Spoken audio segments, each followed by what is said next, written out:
These are my top 10 Reddit posts from the entirety of 2022. This is my personal list of my favorite stories that I've read from the past year on any subreddit ever. Let's kick things off with a classic entitled parent story. This is number 10. My son is upset because he got banned using your accounts, and that's your fault. A friend of the family, who I always had to call aunt, is a woman who has a teenage son, that I always had to call cousin, that is on the autistic spectrum. She's usually nice, but is a total Karen when it comes to her son.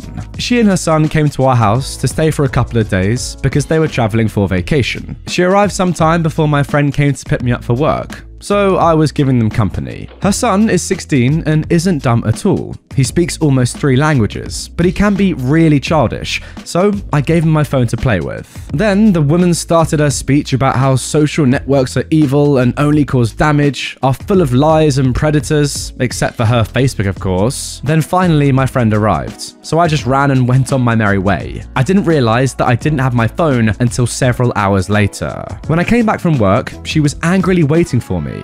I could hear her son crying in a room. My phone was on the table and my family was looking at me weird. Now I couldn't think of any reason for that behavior, so I asked, and the woman handed me my phone. My Facebook account was suspended. I was banned from a subreddit. I had several messages from my friends telling me that someone was using my accounts, and I had some angry messages on other social media platforms. This is what happened. Since her son wasn't allowed to have social networks, and the mum didn't realize that he still had my phone, he had browsed through all my phone's social network and communication apps, subscribed to several accounts related to his favorite movies and books, and then started to argue with everyone about the books in different platforms. Then he went to Discord and got expelled, went to Reddit and got banned from a subreddit. When his begs didn't work to lift the ban, he then went to Facebook to complain on the fan page of the book and got me suspended for insulting the people that didn't agree with him. Then he tried to get help from other platforms and got some more fans angry at me. But when I arrived home,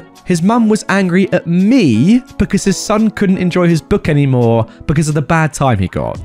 Then she scolded me and contradicted herself because she was angry, telling me how bad social networks are, but also telling me how it was my fault her son got exposed to such a horrible time. I explained to her that he got me banned, not himself, and that he could just make his own accounts, but she didn't want that. She wanted him to get unbanned because it made him feel unwelcome, and he couldn't have his own accounts because social networks are evil, but he could use mine. My family was understanding, but since the kid was feeling bad, I just sighed and tried.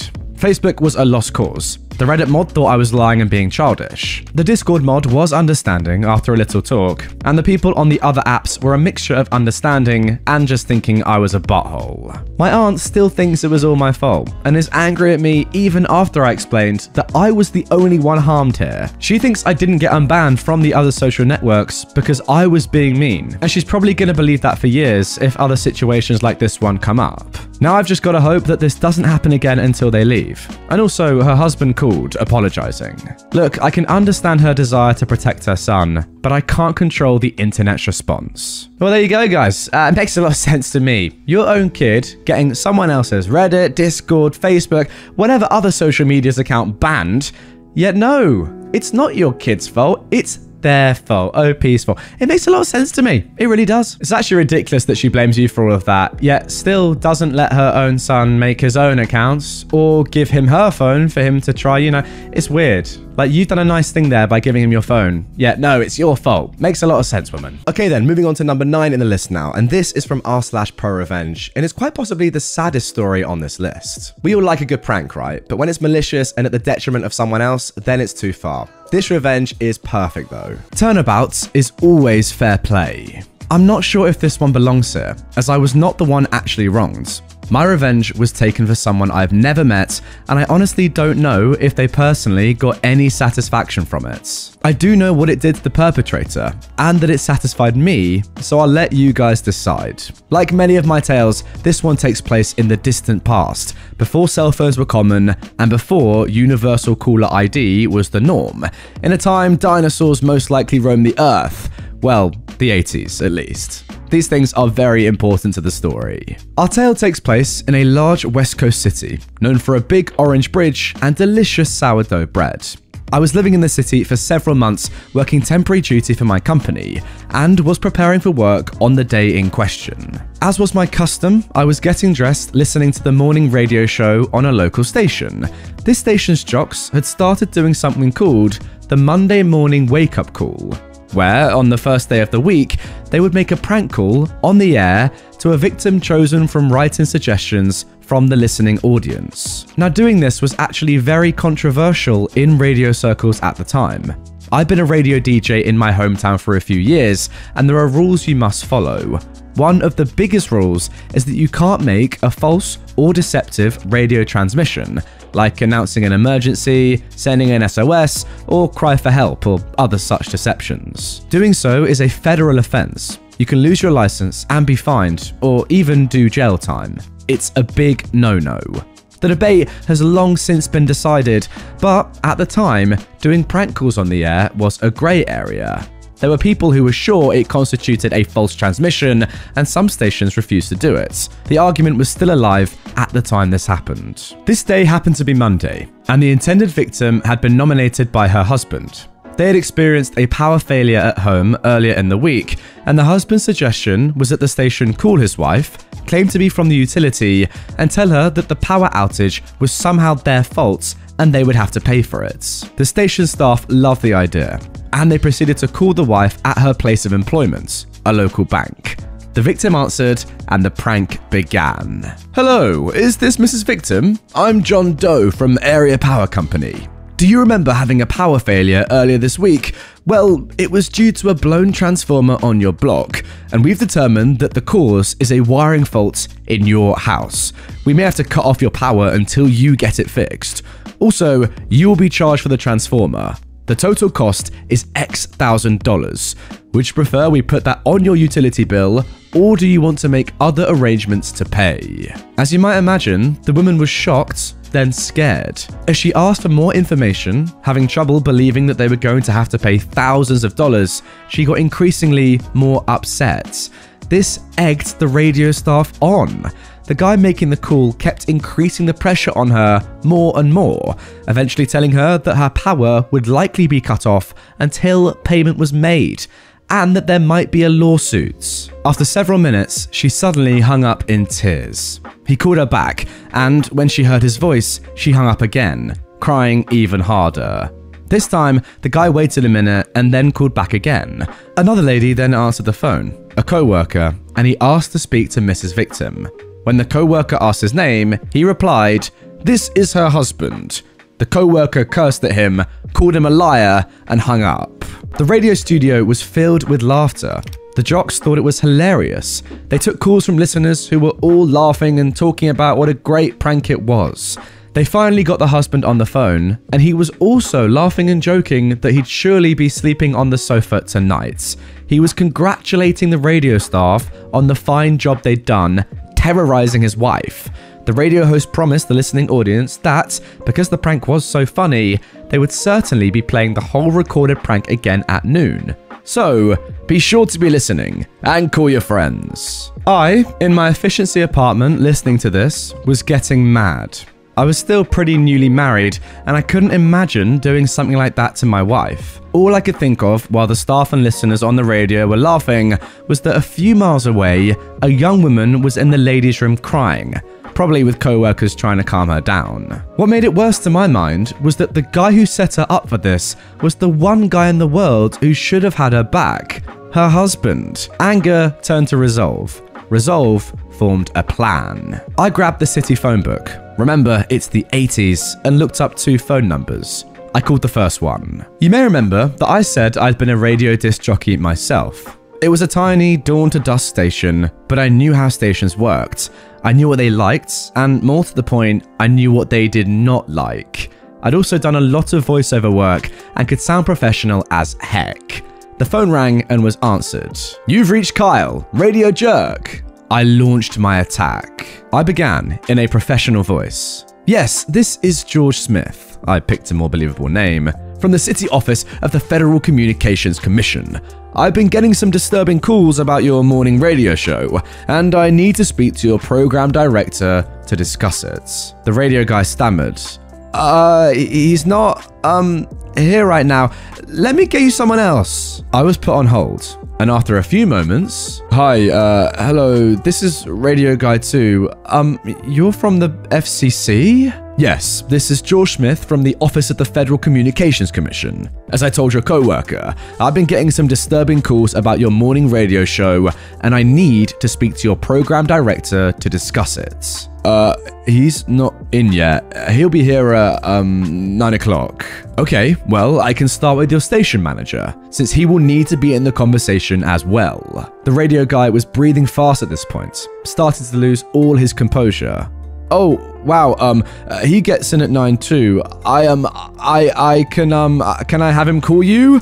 He half asked and half pleaded. I let out what I hoped was a bureaucratic sounding sigh. Very well, I will expect to hear from him at 9.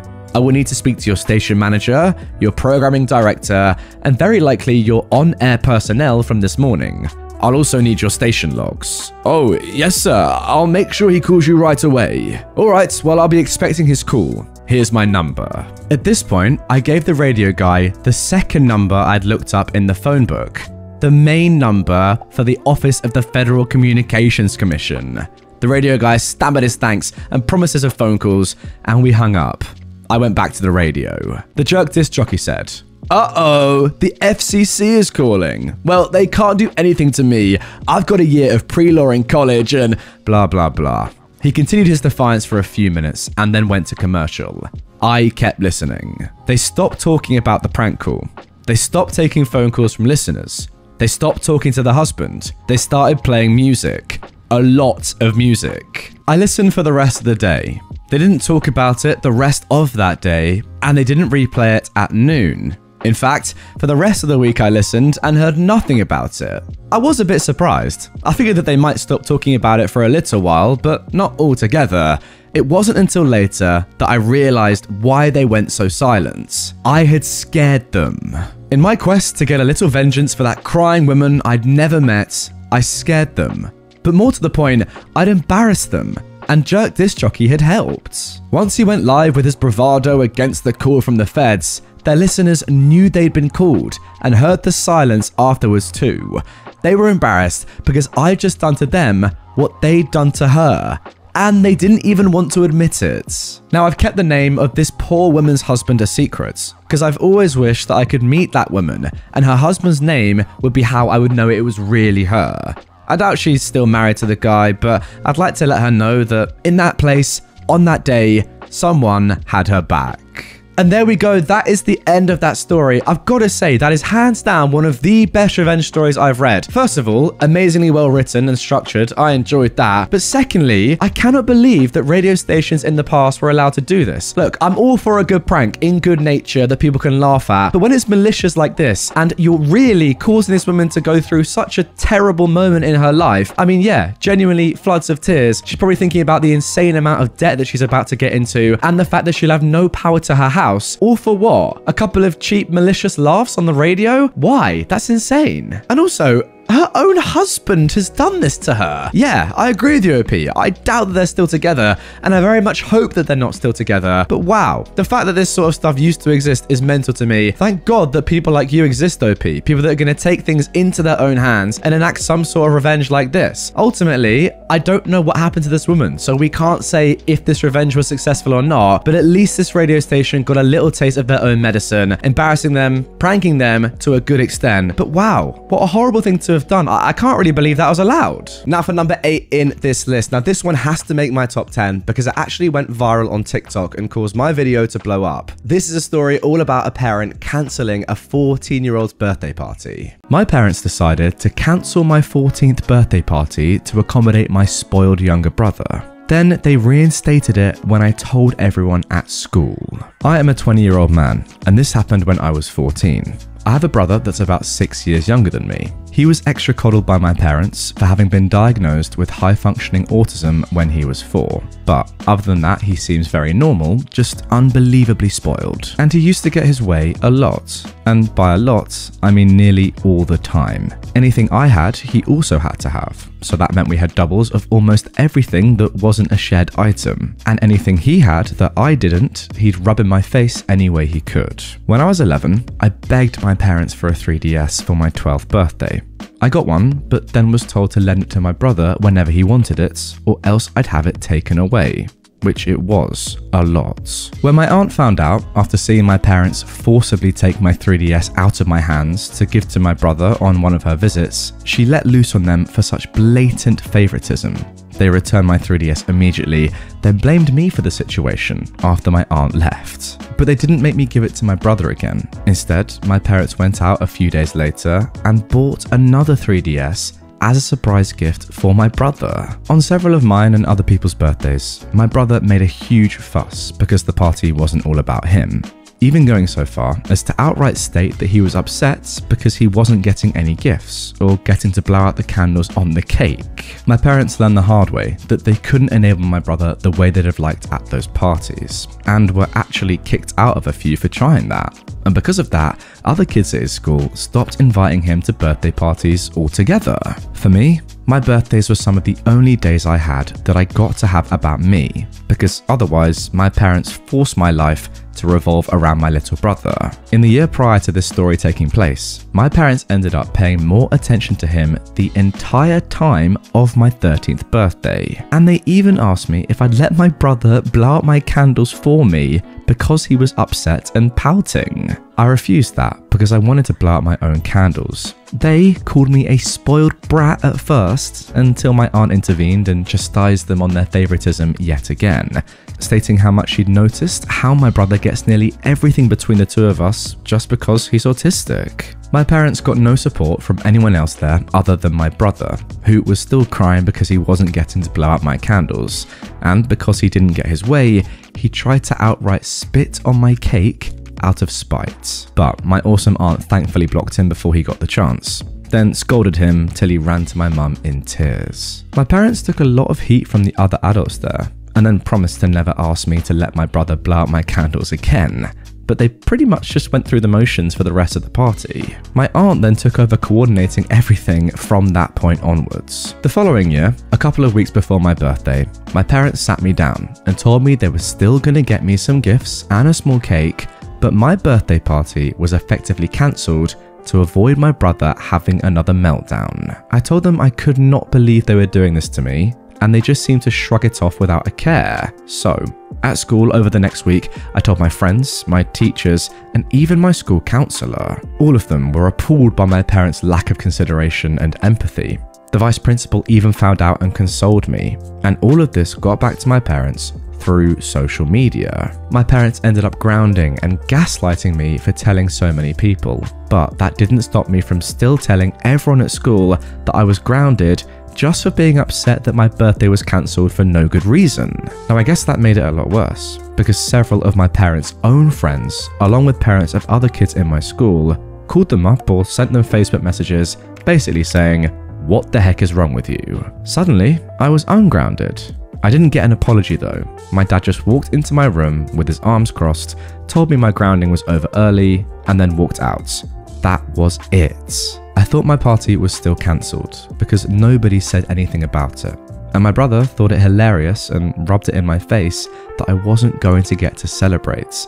But by the end of the 2 weeks, my parents held a surprise party for me at my favourite restaurants. They then started claiming it was their intent all along. I knew it wasn't. From what I'd seen, everyone was incredibly unhappy with them for what they did, and it showed with any interactions family members had with my parents. So they ended up doing the surprise party to try and save what little of their reputations they had left. I'm pretty sure they actually had to pay through their nose that day to just accommodate me. I got dinner with all my friends at my favourite restaurant that had a small arcade, and I even got the PS4 game system I'd been jonesing for at the time. I could tell that pretty much none of it was planned and bought last minute, because my dad had a look about him that my aunt comically described as looking like a moth had flown out of his wallet. My brother, of course, made a huge fuss that I got a surprise party, But with so many of my friends and their parents there, my mum and dad finally put their feet down on my brother to stop his tantrum when he wanted to push my cake off the table. My brother ended up getting a time out for the first time since he was a toddler, and my mum had to stay with him to make sure he didn't do anything crazy. He did try several times to run to the cake or stack of presents. Who knows what he would have done were it not for the fact that at least one adult was always on guard. Even my dad stood guard to keep him away. My mum ended up having to remove my brother and herself from the party entirely and took my little brother to a McDonald's nearby so he could have fun in their play area. I heard later she spent at least an hour trying to get him to come out of the play place tube structure, and he only did so because he had to use the bathroom, then tried to run right back in again. My parents never tried to cancel my birthday again while I still lived with them, though they never again tried as hard or spent as much. For the remaining 4 years I was under their roof, my birthday parties consisted of a local pizza parlour, a cake without my name even written on it, and never again anything as expensive as a new gaming system.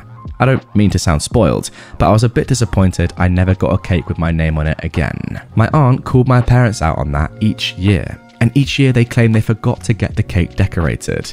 I'm pretty sure that the reason my name was never written on another cake was because my brother always refused to eat pieces of cake that had writing of someone else's name on it at any party, and they couldn't put his name on any of my cakes or it would have looked very bad for them. But the fact that I still got a day that was just about me at all and not my brother was fantastic in my book, especially because just about everything else revolved around him. During each of my remaining birthday parties while still living at home, my brother made a fuss, and my mum took him somewhere else to calm him down. I was still required to share my PS4 with my brother, but it was mine, and I took it with me when I moved out at 18. Now, little brother didn't like that and had a huge fit till my parents went out and bought another PS4 for him. These guys are such enablers, what? When I moved out, they finally had to deal with how they'd raised my brother so spoilt, because I wasn't there to help them with him anymore. On his recent 14th birthday, he went mental at our parents for not getting him a PS5. He's now currently grounded for I don't know how long after causing hundreds or maybe even thousands in collateral damage during that rampage. He picked up a chair and just started destroying anything that was in front of him with it. My parents just looked mentally checked out when I saw them last. My aunt has also told me they confided in her that they wish they could send my brother to military or boarding school in the future because they can't handle the monster they created anymore. But there's no way they can afford that. I'd be lying if I said I didn't find it ironically funny. Yeah, as I said whilst I was reading that, your parents are by far the biggest enablers I've ever seen. That is insane. Look, fair enough. The kid's autistic and he needs special treatment. I understand that wholeheartedly. Trust me, I do. But not to this level. Come on, not to the extent that one of your children can't even have their own birthday because of another one. That is mental. Listen, there's special treatment because your child has a mental disability, and then there's spoiling him rotten. I think the fact that your parents are now regretting how they brought him up and are wanting to send him to a military school shows exactly where they lie. Right then, moving on to number 7 now, and we're getting into the juicy stuff. Some of my personal favorite stories are the nuclear revenge stories, where things just go completely mental. Strap in for this next one because this is 20 minutes of pure carnage. I found out my sister has been screwing my boyfriend behind my back. I get even. I never ever thought I'd be telling this story on Reddit of all frickin' places. But since I've been seeing everyone share their revenge stories, I got a little inspired, so I thought I'd share mine. Little backstory first. I was born into a broken family. My father was a drug addict. My mother, on the other hand, was the kindest, strongest woman I know. Fortunately, they separated just after the birth of my younger sister, who was only younger than me by a year. I took after my mother. My sister though, apart from my mother's looks, she got everything else from dad. Now the thing is, my father was a horrible freaking person, even before he became a drug addict. He was an arrogant, selfish, insufferable idiot, and not only that, he also cheated on my mother multiple times while she was pregnant with me and my sister, and he also physically abused her. He was so horrible to the point that when he left, my mother said that it was the happiest day of her life. She continued raising us, all by herself, while my dad went to God knows where. And you know what? I've never even missed him. 18 years later, and me and my sister are all grown up. And the thing is, we've never really been that close. We fought a lot when we were younger, but it was all usual sibling fights. As we grew, we fought less and less, and we were able to coexist like all siblings do. And though I didn't express it all the time, I did love her. But here is where it all goes to pot. In my senior year of high school, I started dating one of my classmates. He just transferred during that year and said that he liked me immediately and asked me to go out with him if I was interested. I give the guy a chance. It goes extremely well, and just 2 months later, we were officially dating. He was sweet. He'd treat me to lunch, take me to places, and was just a great boyfriend overall. We continued to date through our first year and second year of college, and he comes over to our house pretty frequently. And my mum even lets him stay the night. It came to the point that he'd come over even when I wasn't there, and I thought nothing of it.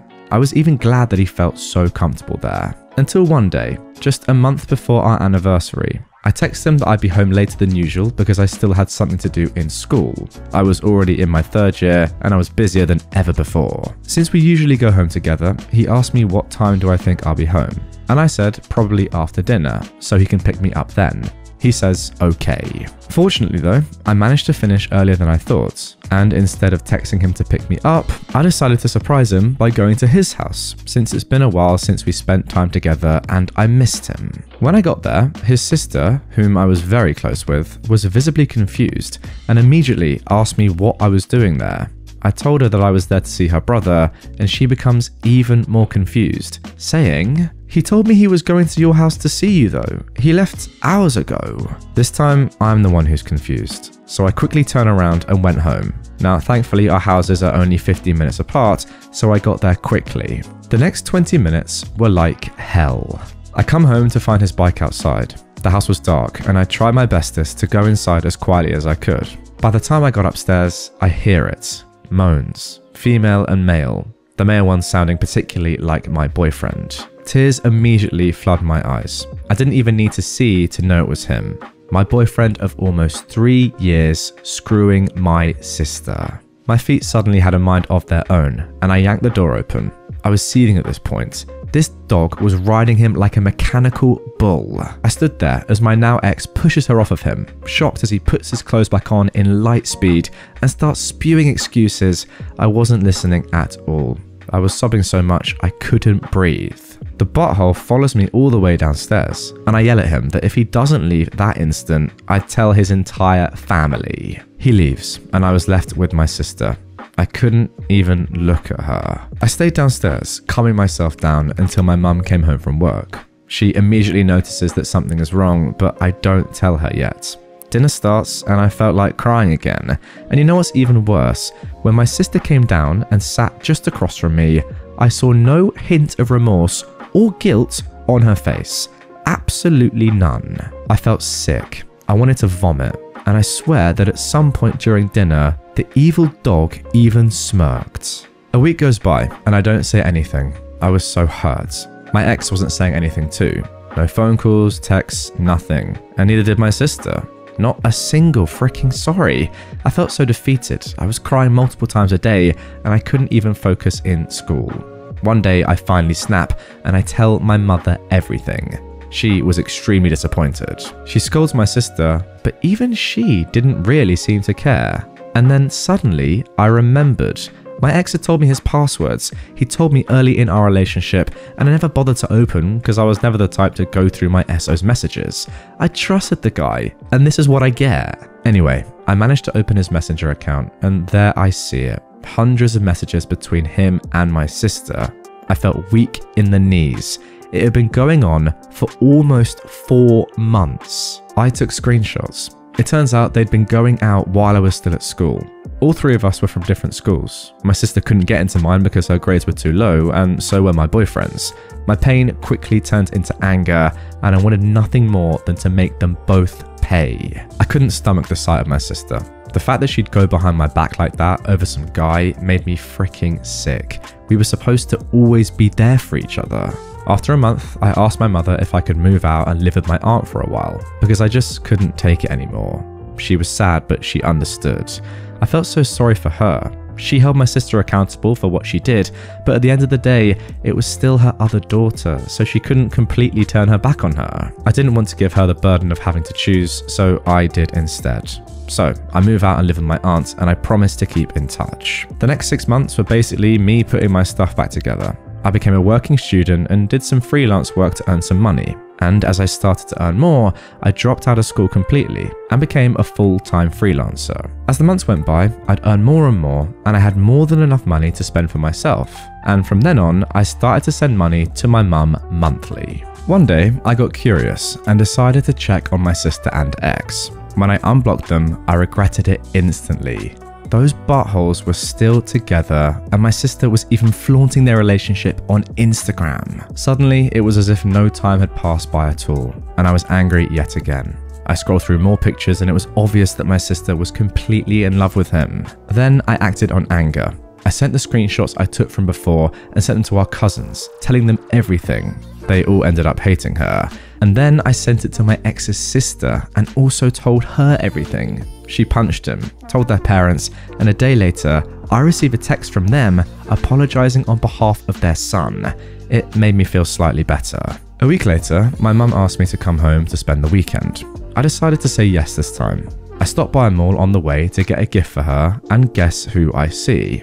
My ex-boyfriend with a girl who wasn't my sister holding hands. I laugh hard. The urge to take out my phone and take a picture and send it to my sister was so strong, but I stopped myself. It wouldn't be painful enough. So I hide where he can't see me and I follow them. After about an hour, she goes to the bathroom. I follow her in there.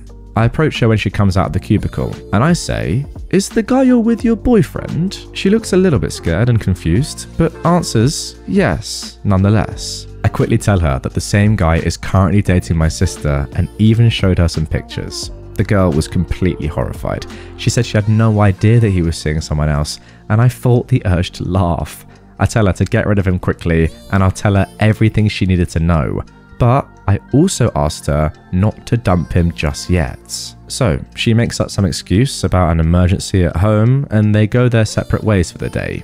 We meet up at a coffee shop close to the mall afterwards, and there I spill everything, including all the details about the cheating.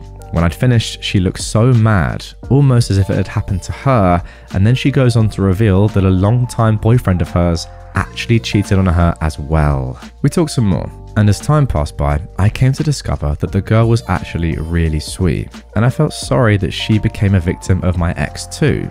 She asked me if I was going to get revenge, and I said yes, but I needed her help. I also told her she could say no if she didn't want to, but she said she wanted to help. So I told her my plan and she was all for it. I came home that night excited. My mum seemed pleased, and my sister looked a little angry.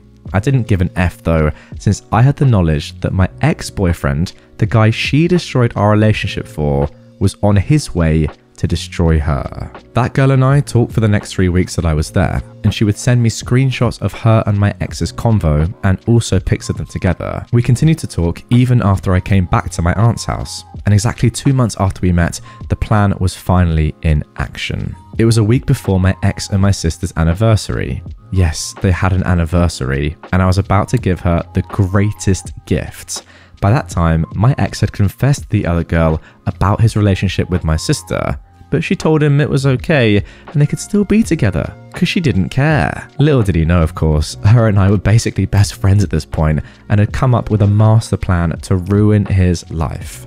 I come home again and spent the week there leading up to the anniversary, the longest week of my life. The day finally comes, and after my sister leaves to go to his house, I wait a few hours. Then I FaceTime his sister to ask if the two buttholes were home. She says yes, and then I send it. Dozens of pictures of my ex with the other girl and screenshots of their conversations. One where he was telling her how much he loves her and how he's planning to leave my sister for her soon.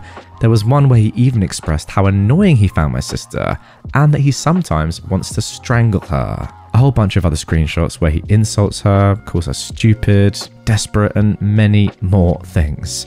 He also said that she was awful in bed and was way too noisy, and that he'd barely touched her the past few days. Ouch. But it wasn't enough for me. The final touch was a 3-minute long video of my friend and my ex having sex. Yes, she gave me her full consent to send it. She was on top exactly how I found my sister and ex before, and she was riding him to oblivion. But I cropped it so her face wasn't shown, but my ex's was in full view. It was hilarious. The guy was enjoying it so much, and I know my sister would probably have a seizure once she watched it. And then I wait. I was still on FaceTime with his sister, and after a while, I hear it. Screaming, objects being thrown, more screaming. His sister then comes upstairs to check on them, and I hear everything. My sister was sobbing, and what's even more screwed up is that my ex didn't even try to deny any of it, and asked her to just leave. Her sister and I continue our FaceTime, talking some more, and she tells me how she's never actually liked my sister, and neither have their parents. They said they'd ignore her whenever she'd come by the house. She would even ask her about me sometimes, just to annoy her. After about an hour, my sister finally comes home, and I sat there, grinning like a devil as she steps into the living room, face puffy from crying. We make eye contact, and I smirked at her and said, "You deserve it," before going upstairs. I don't speak to her again, and for days she refused to even leave her room. The satisfaction I felt was through the roof, and I even told my mum that I could move back in now. But it didn't end there, because my ex had gotten my sister pregnant. A huge part of me wasn't shocked, but my mum of course was disappointed. We had to tell the rest of our family, and they were all disappointed with her as well. Before she gave birth, my sister told my mum she was going to move in with my ex's family, since they have to take care of their baby, and my mum refused to let him step foot in our house again. But since our houses were really close to each other, she agreed. It was pathetic. It was obvious that she still wanted to be with him even after everything he did, but hey, it wasn't my problem anymore. But according to my ex's sister though, her parents weren't too happy about the whole thing, and although my ex said he would take responsibility of his child, he did not want anything to do with my sister anymore. Freaking butthole. So I continued to live my life, working, going out, and focusing on becoming even better. It didn't take long for me to finally be happy again, and all the pain and betrayal felt like a distant memory. I reconnected with my old friends and even started dating again. I also kept in touch with that girl who helped me with my revenge. She of course had dumped my ex, broke up with him just the day after it all went down, and we're genuinely good friends now and meet when we can. I don't keep in touch with my sister at all though, but according to my ex's sister, she's absolutely miserable because she had to drop out of school and my ex barely spoke to her and would always be gone, sometimes for days, and even brought home girls on multiple occasions, having sex with them in the same house that my pregnant sister was in.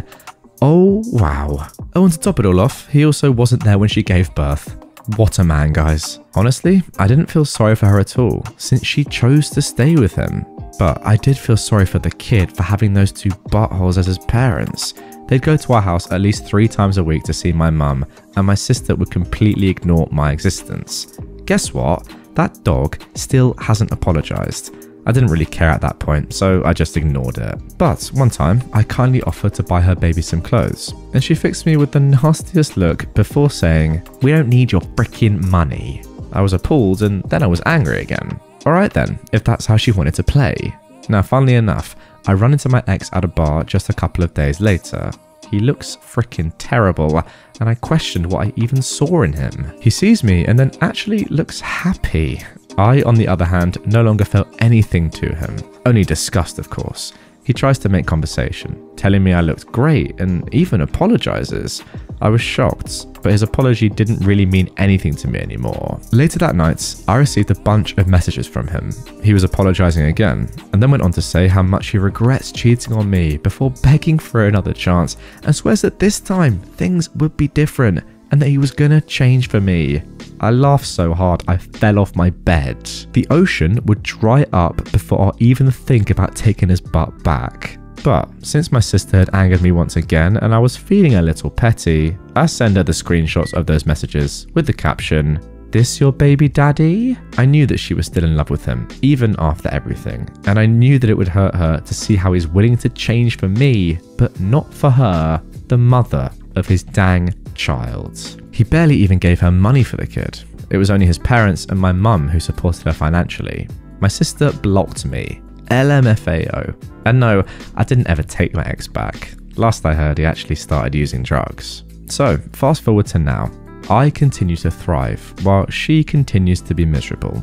We recently had a family reunion, and at one point she said to our relatives that she's having a hard time, and one of our cousins looks at her dead in the eye and says, well, maybe if you hadn't screwed your sister's boyfriend, you wouldn't be in this position. She was absolutely dumbfounded, tears in her eyes, and I almost choked on my wine trying to stop laughing. I guess she probably didn't think they knew. Well, now she does, and they all didn't bother to hide how much they despised her. She had no one on her side and was considered the disappointment of the family. But she's only got herself to blame. By the way, if anyone gets confused why we still lived with our parents during college, I am Filipina, and this happened in the Philippines. Here we don't move out until we have kids, and sometimes not even then. And look, if some people don't believe me, that's fine. Honestly, I understand. I actually wish it was fake, truly. This particular event has caused so much stress on our entire family, but I understand. About the girl who helped me, I was actually really shocked myself with how willing she was to participate. There definitely have been times where I was scared she would out me to my ex and sister, but I guess it all just reminded her of the situation with her old ex, and she also seemed mad about being made into a side chick. I didn't expect that she'd send the video, of course. I asked her so many times if she was absolutely sure. My ex was a horrible person, but he was attractive, and he was good in bed as much as I hate to admit. She basically used him for sex, and I don't find anything wrong with that. He deserved it. And to be honest, I would have done the same if it was the other way around. I get why it might seem made up, but I've literally witnessed much crazier stuff happen. I had a friend who got sent a video of her then boyfriend and another girl having sex as well. The girl actually sent it because she wanted the boyfriend to herself.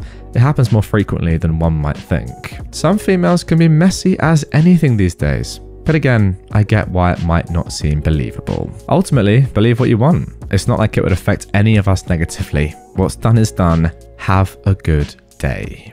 Now, guys, where to even begin with this story? Like, I'm absolutely dumbfounded. I cannot believe what I've just read. That was amazing. And I get what OP's saying. Yeah, maybe it does sound unbelievable, but ultimately who cares? There's no real reason to lie. It's just a little subreddit on the internet. And from the comments, it does seem very likely that this did happen. I know it sounds crazy, but wow, she's answering the comments in some mental detail. I'm not going to go into it, but this story is almost definitely true, I'd say. I mean, listen, if you're watching on YouTube, get in the comments, let me know what you think. Does this story even need to be true? Does it really matter? I was thoroughly entertained throughout. Wow, like, I don't even know what you call this. It's more than a love triangle, it's like a love pentagon. Unbelievable. It's just crazy that your sister got pregnant as well in all of this and didn't even realize that other members of the family knew about it, and oh, the video as well. Like, imagine receiving that video.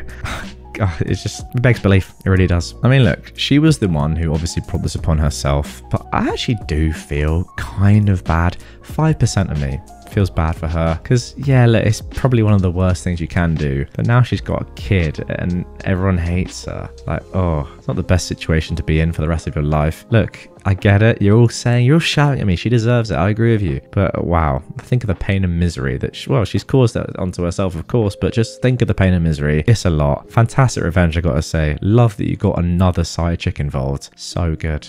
So good. And yeah, this guy obviously deserved it. Just complete and utter bad.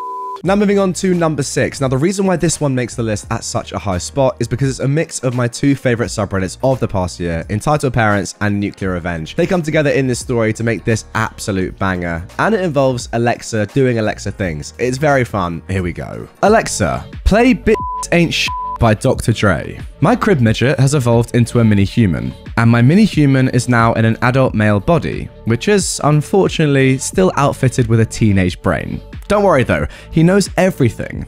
I myself have a late 30s model body, but my teenage brain is coming along well.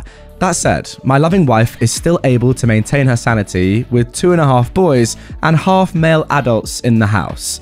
However, our house was too small and we needed more legroom. We decided to move on up.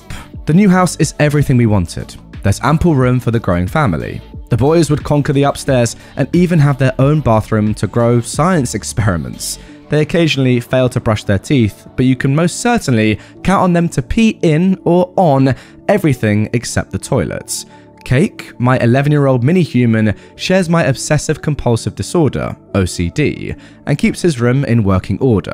Kelly, my 15-year-old man-child genius? Well, just don't touch that sock under his bed. Typical boy stuff, I suppose. My wife and I now had a backyard. We had a 2-car garage to store her Christmas and Halloween decorations. The neighborhood is gorgeous, and I can literally walk to the clubhouse and play a round of golf. The cul-de-sac we live on is dominated by currently serving or retired military families. Everyone was extremely welcoming at the Homeowners Association, and the neighbors were all friendly. Well, at least for the moment. Now, I've read about neighbor horror stories. I've seen them on television. I never, in a million years, thought I would live next to them.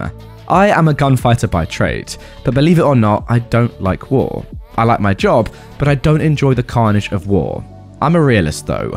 I would totally cast my ballot for world peace, but I know it only takes one butthole to ruin it for everyone. My immediate neighbors became those buttholes. Enter the entitled parents, Kevin and Karen. They seemed nice at first. They were both really helpful, especially Kevin. Kevin had served in the Air Force, and Karen was a stay-at-home mother. They enlightened me regarding the neighborhood, the quality of the area schools, and told me the tips and tricks to avoid any hassle with the HOA. Freaking great, right? Enter coronavirus, COVID-19, zombie apocalypse. The onset of COVID-19 forced the school district to cancel the remainder of the school year, so the boys didn't turn into zombies. However, the mass hysteria allowed my humanoids to become semi-professional Fortnite gamers who smelled like bullfunk and survived on soda and zebra cakes. They were quickly becoming chubby bunnies.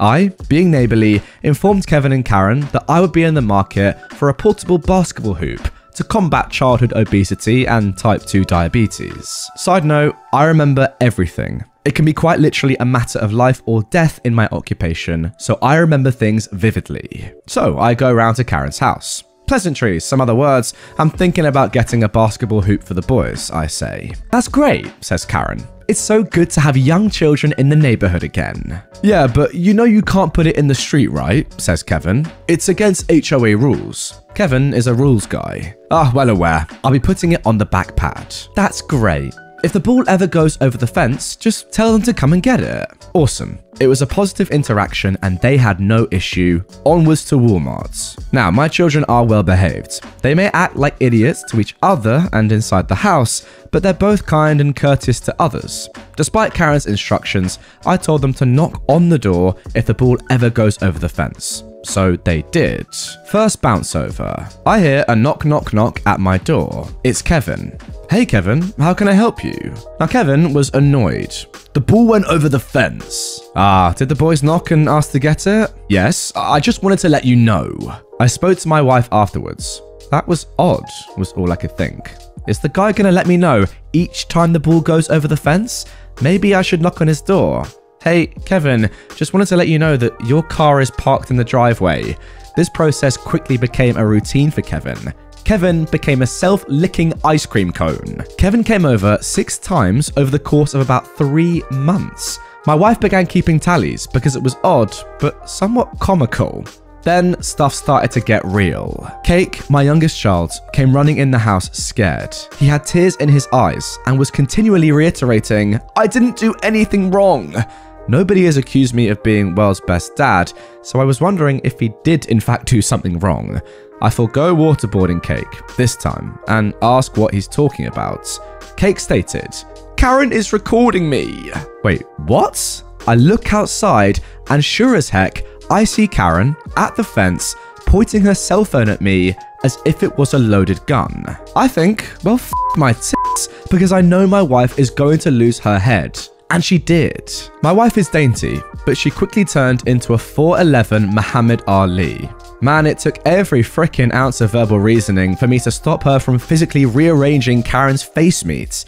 In addition to remembering things for work, I have to be well read regarding the laws that govern me as an American, and the local laws. I knew Karen's tactic to scare and record Cake was immoral and unethical, but it was perfectly legal. This didn't sit well with my wife though. I reminded my wife that I have a doctorate in revenge from university, FU, and this would not go unanswered. I can be a prick too, but I am a methodical prick. I did my best to erect makeshift barriers as a temporary solution. It wasn't perfect, but at least it showed that we were doing everything in our power to prevent bulls from going over the fence. I also submitted plans for a permanent structure to the HOA. I was going to build a hanging herb garden wall, but it required approval before construction could start. The typical approval timeline was 2 weeks. But in addition to pooping on Earth, COVID-19 also pooped on the approval process. I was in limbo. Now, tragically, another basketball fell victim to the senseless violence. It was the 9th basketball in approximately 8 months. The kids were terrified to ask for it back, and it wasn't even worth the hassle anymore.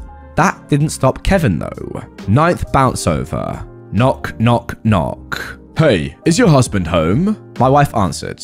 Yes, but he's injured his back. How can I help you? Get him, please. I should mention that Kevin is outwardly sexist and is not a fan of colours. Kevin, my husband can't even walk right now. How can I help you? The basketball went over the fence again and it needs to stop. They need to stop playing basketball. He was now telling my wife how to parent.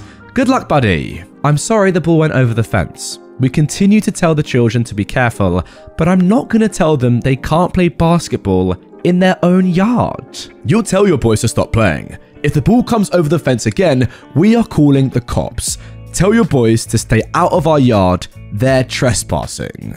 If you want to call the cops, then you go ahead and do it. However, the boys do not go in your yard at all anymore. I was losing my mind in the bedroom. I could hear the conversation, but I physically couldn't make the front door. I managed to slide off the bed though and began my army crawl to the door, but I was late. My wife was fuming and I was angry and pathetically crawling on the floor. Yay, back injuries. We had no intention of starting a war, but the boys were doing nothing wrong.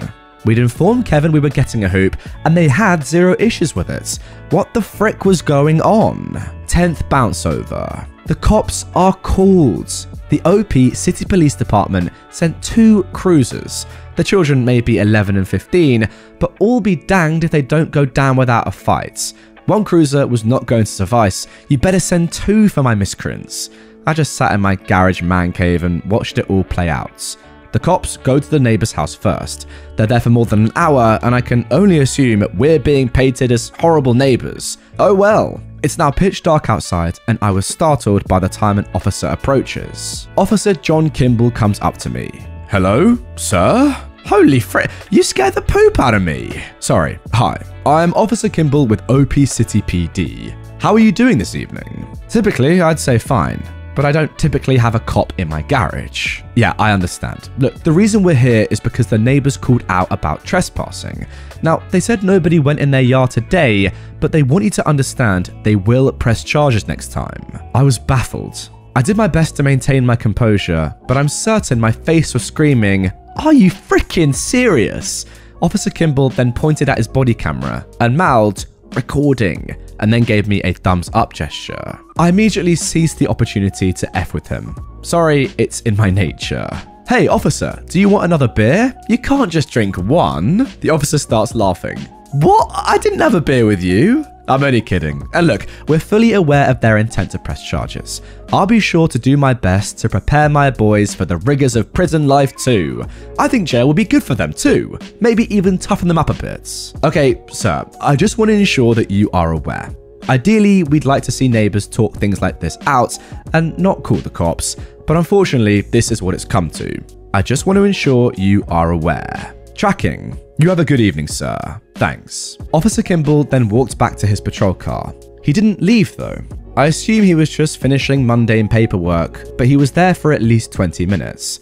Then, much to my surprise, he returned and was a completely different officer. Hey man, you back for that beer? No, sorry man, I've got to play the game for the body cam. I hear you. I occasionally wear one at work, but it only cuts back on my cussing. People still get shots. Oh, you are me? Yep, cool. What do?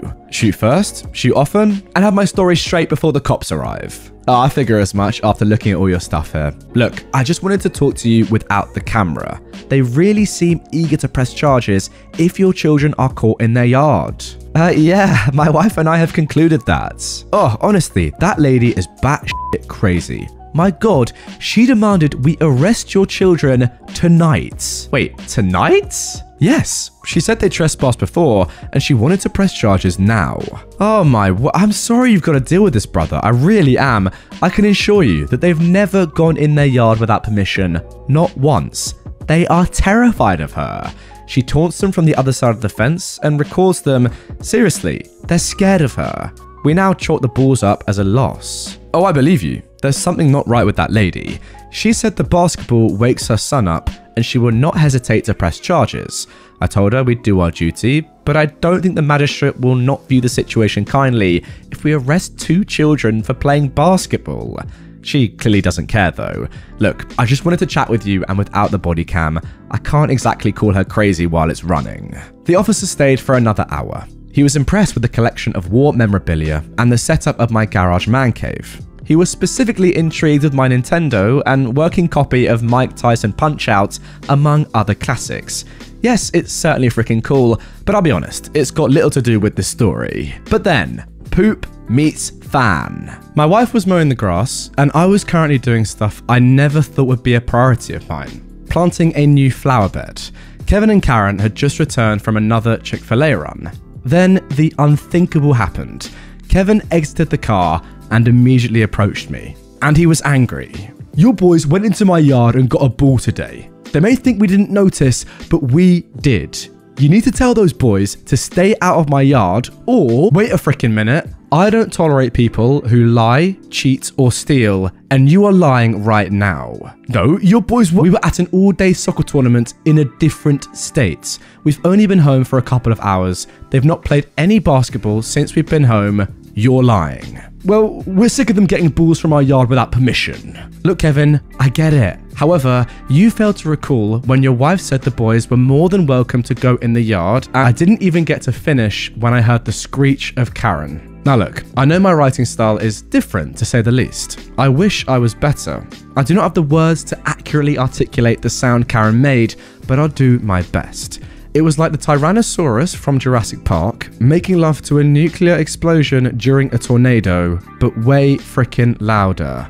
The only thing that honestly makes this worse, and I freaking kid you not, is that she is a dead ringer for Carol Baskin from Tiger King. Not maybe a little, but more, holy frick, Carol Baskin is your neighbour type of resemblance. I never said that. I would never say that. She screamed at the top of her lungs mere inches from my face. I could smell the Meow Mix bellow from her scream factory. Meanwhile, Kevin pulled a frickin' Houdini and vanished. Kevin is a passive-aggressive butthole, and direct confrontation scares him off. Yes, you did, I reply. I never said that. You're wrong. Whatever, it's not even worth it. I'm so sick of your heathens going in my yard. Your heathens better not go in my yard again, or I will have them arrested. I know the law. The I know the law statement really rubbed me wrong. I was about to open my mouth and respond, but my wife was on her like stink on poop, which led me to believe Karen is louder than a lawnmower. My wife was still seething about Karen recording the kids. They don't go in your yard and they're good children. They are not heathens. You better stop recording my children. Oh, shut up. You guys are white trash. Your children play in the street and run around the neighborhood like criminals. They broke my mulch too. Yes, she said they broke the mulch. Everybody knows you're trash. Just stupid white trash. I'm now thinking, oh frick, and I'm semi-worried about Karen's future health as an active participant of living humans. I think my wife wanted to expire Karen's shelf life. Excuse me? My children never play in the streets. You're recording them? Oh, just shut up. You're stupid. You're just plain stupid. I can record them if I want. No wonder you don't have jobs. I have 3 advanced degrees. We're working from home. When you are, you're trashy and stupid, and both your children are stupid. I had enough. There was no point in arguing at all. Mark Twain stated, never argue with an idiot. They'll drag you down to their level and beat you with experience. Now, Mark is correct, and Karen was trying to drag us down. Now, I don't know why, but I remember something that Kevin discussed with me when we first moved in. The frickin' trees. They have a large maple tree, and they have a juniper tree. Kevin always told me they were in the process of contracting a company to crown and lift the maple tree. Furthermore, they were going to get the juniper tree off my fence. Now guys, I know the law too. I can legally trim anything that goes over my property line. Now, all those pointless conversations were making sense.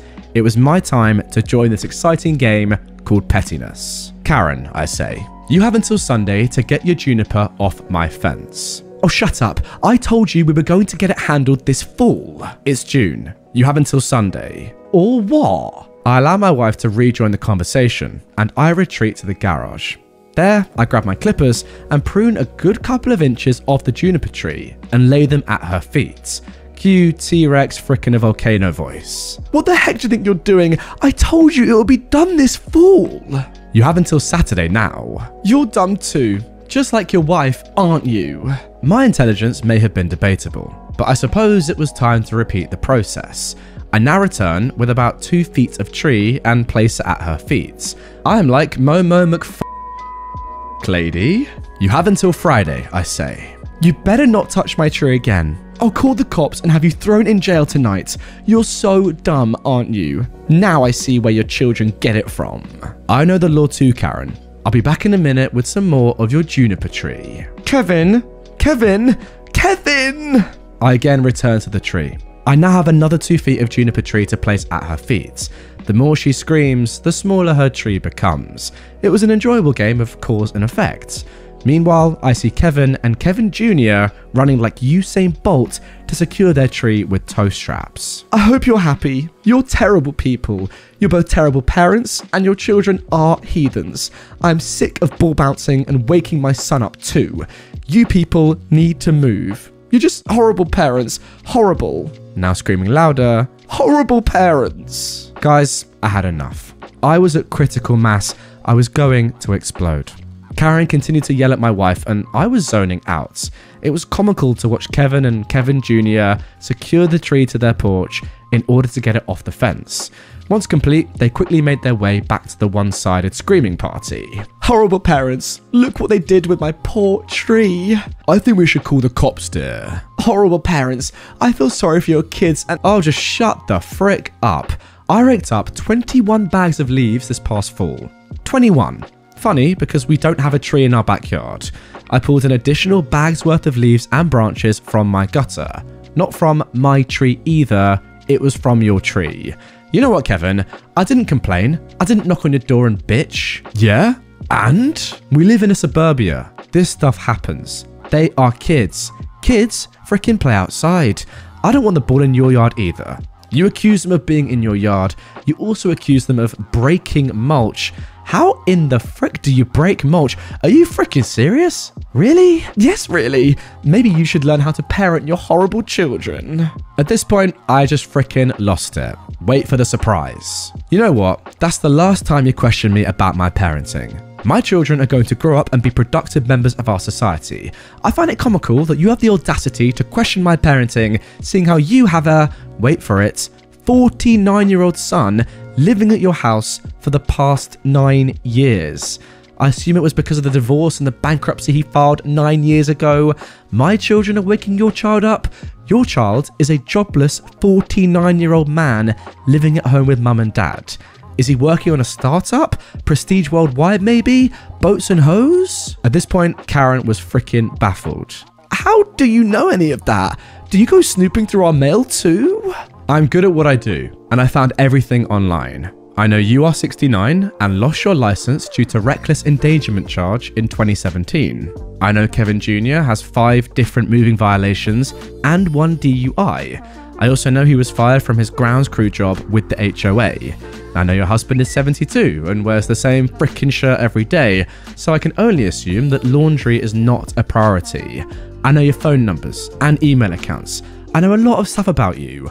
Your child is 49 and lives at home. Maybe you should be more worried about your parenting and less about mine. We can have a civil relationship or we can have a war. Just remember this though, I'm going to frickin' outlive you. They then stormed back into their house. They were not happy or impressed with my ability to figure stuff out. It wasn't over for me though. They fricked with the wrong F-head.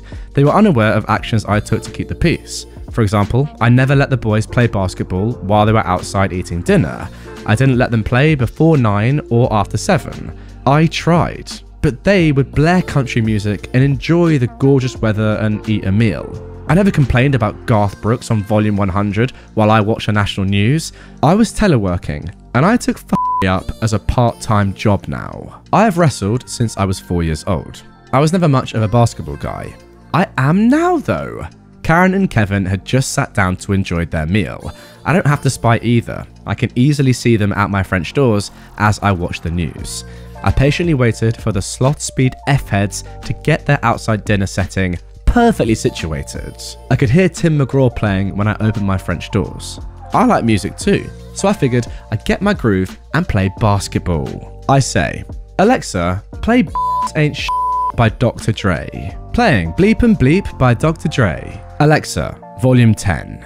I have a new fondness for rap music and the game of basketball. This didn't stop Karen from recording my heathens on a daily basis. Look, I know what I was about to do was petty, but I had 0 Fs to give at that point. I had one last FU, my final card to play, an Uno reverse card of sorts. My neighbours across the streets and my family have bonded. He had a tree removed last week, and I had an epiphany. How much would it cost to trim a large maple tree that overhangs my property? I'm not talking a couple of branches either, but more like 1/2 of a more than 100-foot tree. I approached the tree removal company and offered them a sizable chunk of change and informed them of my delicate problem. They said, any friend of your neighbour is a friend of ours. Pro bono. They moved their large equipment over to my backyard and take their time getting ready. Guess who came running out of the house? No, not Brad Pitt. Frick, get your stuff together, reader. Karen and Kevin come running out. Hey, buddy, said Kevin. He went with buddy. Not F-head, not horrible parents. Buddy. What can I do for you? What are they doing here? Oh, them? I point at the guys. Yeah, what are they doing here? Oh, well, they're just gonna go and trim the tree. Just trim?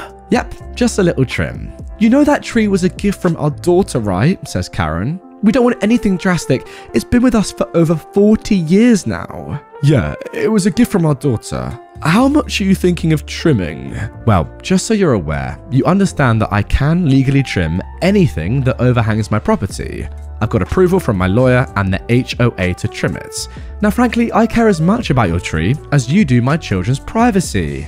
I could fricking care less. Well, how much are you talking about trimming then? My property line is here, I point, and it extends up, I point up, to space. I'm gonna trim every single branch that encroaches my property. So probably about 1/3 of your tree. It's gonna look really freaking funny when I'm done. Oh well. Karen started to cry. It was a really, really ugly cry. There was no more rage left in her. She was defeated. Kevin was defeated as well.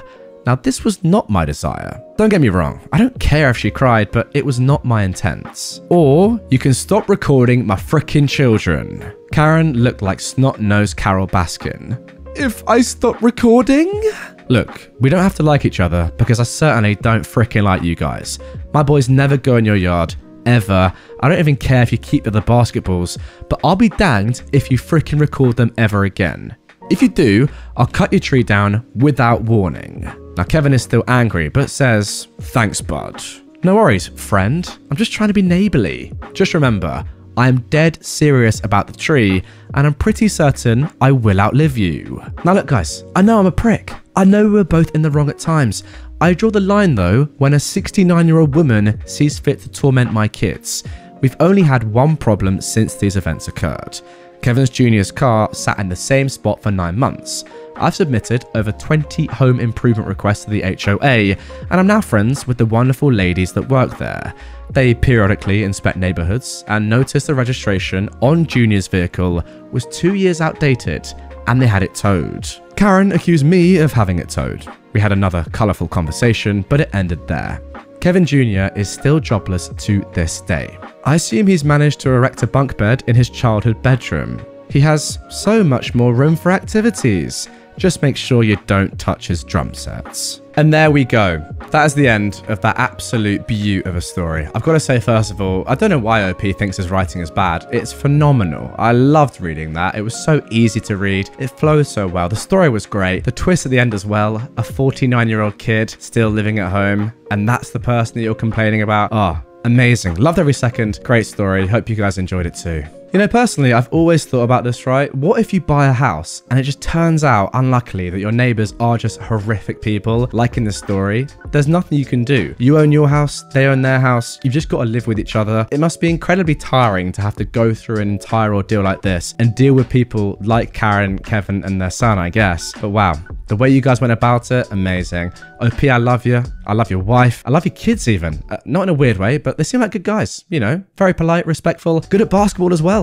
Future in the NBA, perhaps. But yeah, in general, all I can say is that every word of this was just brilliant. Thoroughly enjoyed reading it. Hope you guys did too. Now then, number 5, our first entry on this top 10 from r/am_I_the_jerk. This is probably the subreddit that has had the most growth in the past year, not just on my channel, but on the whole of the internet and Reddit itself. And this story is probably one of the reasons why. Am I the butthole for walking out over a chair? Now guys, OP has given us some trigger warnings before we get into this one. Disrespect, anger issues, and also importantly, violence against chairs. Okay, hear me out. For as long as I can remember in my family, almost any time I got up from my seat, someone would take it, to either be funny or to claim it as if no one was using it. And as a teenager, it literally got to the point that I bought my own folding chair so I could pick it up and carry it with me. If I left it where it was, somebody would take it. Then they get mad when I wanted it back. For example, on a holiday last year, I got up from my chair for a moment to help with something, and I came back to find a kid in it. And then the family berated me for wanting the child to move. But I tell them that when a man owns and brings his own chair, they expect to be able to use it. I own a very nice folding chair that's comfortable and easily portable, and I pretty much bring it to any family events because people are always scrambling for chairs. Well, the other day, I went to a birthday party for my nephew. Now, like always, I brought my own chair, but at some point, I had to use the bathroom. When I came back, my chair was gone, and everyone was acting like they didn't know where it was. I said they had 1 minute to return it or I was leaving. They laughed at first, but then realized I was serious as I started going for the door. Everybody told me to just calm down and it was just a joke. I said I don't care if they think I'm a stick in the mud. I wouldn't be bringing my own chair all the time if other people weren't always taking my seat when I get up. I don't think it's funny, I never did. My brother-in-law then pulled the chair out of where he'd hidden it, and when I got it back, one of the legs was bent. I said it was not like this before, and how could he possibly have done this to a metal chair? He said he could fix it and tried to unbend it, but he only made it worse. The chair is pretty much unusable now because the leg is warped, and I don't want to risk putting weight on it. I told my brother-in-law he owes me $50 for the chair because that's what I paid for it new 2 years ago. He got mad and kept saying it was just a stupid chair. I said it was my stupid chair, and this wouldn't have happened if he wasn't so immature that he and everyone else had to mess with me for years about where I sit. Then I took my now messed up chair and walked out. My family has been blowing my phone up, saying that it's just a chair and to let it go, but I still want my brother to pay me back for it. So, am I the butthole? Okay guys, if you're watching on YouTube, pause the video right now, get down in the comments and let me know, do you think OP is in the wrong or the right here? If you're not, don't worry, because this story has an update. Last night, I sent a mass text out to my family that I would not be going to any family function, no matter how important it is, until they make this right, by promising not to screw with me anymore, and repay me for the chair. They've mostly gone quiet now, but I can wait. I've got all the time in the world for them to realize I'm serious. Okay, that was the update. And then, just a few days ago, a new post appeared from OP. This is incredible. The title of this is, I walked out over a chair and my family tore itself apart. Now this was actually posted to r/entitledpeople. I wasn't going to come back here again. To be honest, I'd completely forgotten I made this account.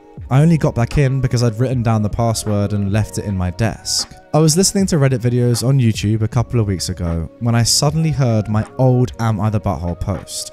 So, I thought I'd give an update. Well, things escalated a lot after I made that post because I linked it to my parents and other family members after a little while. They were furious with me at first. Some even mocked me, saying things like, "Oh, watch what you say or do around OP, he might just post about it on Reddit." But when they actually read the comments on my post that I'd made, they became mortified.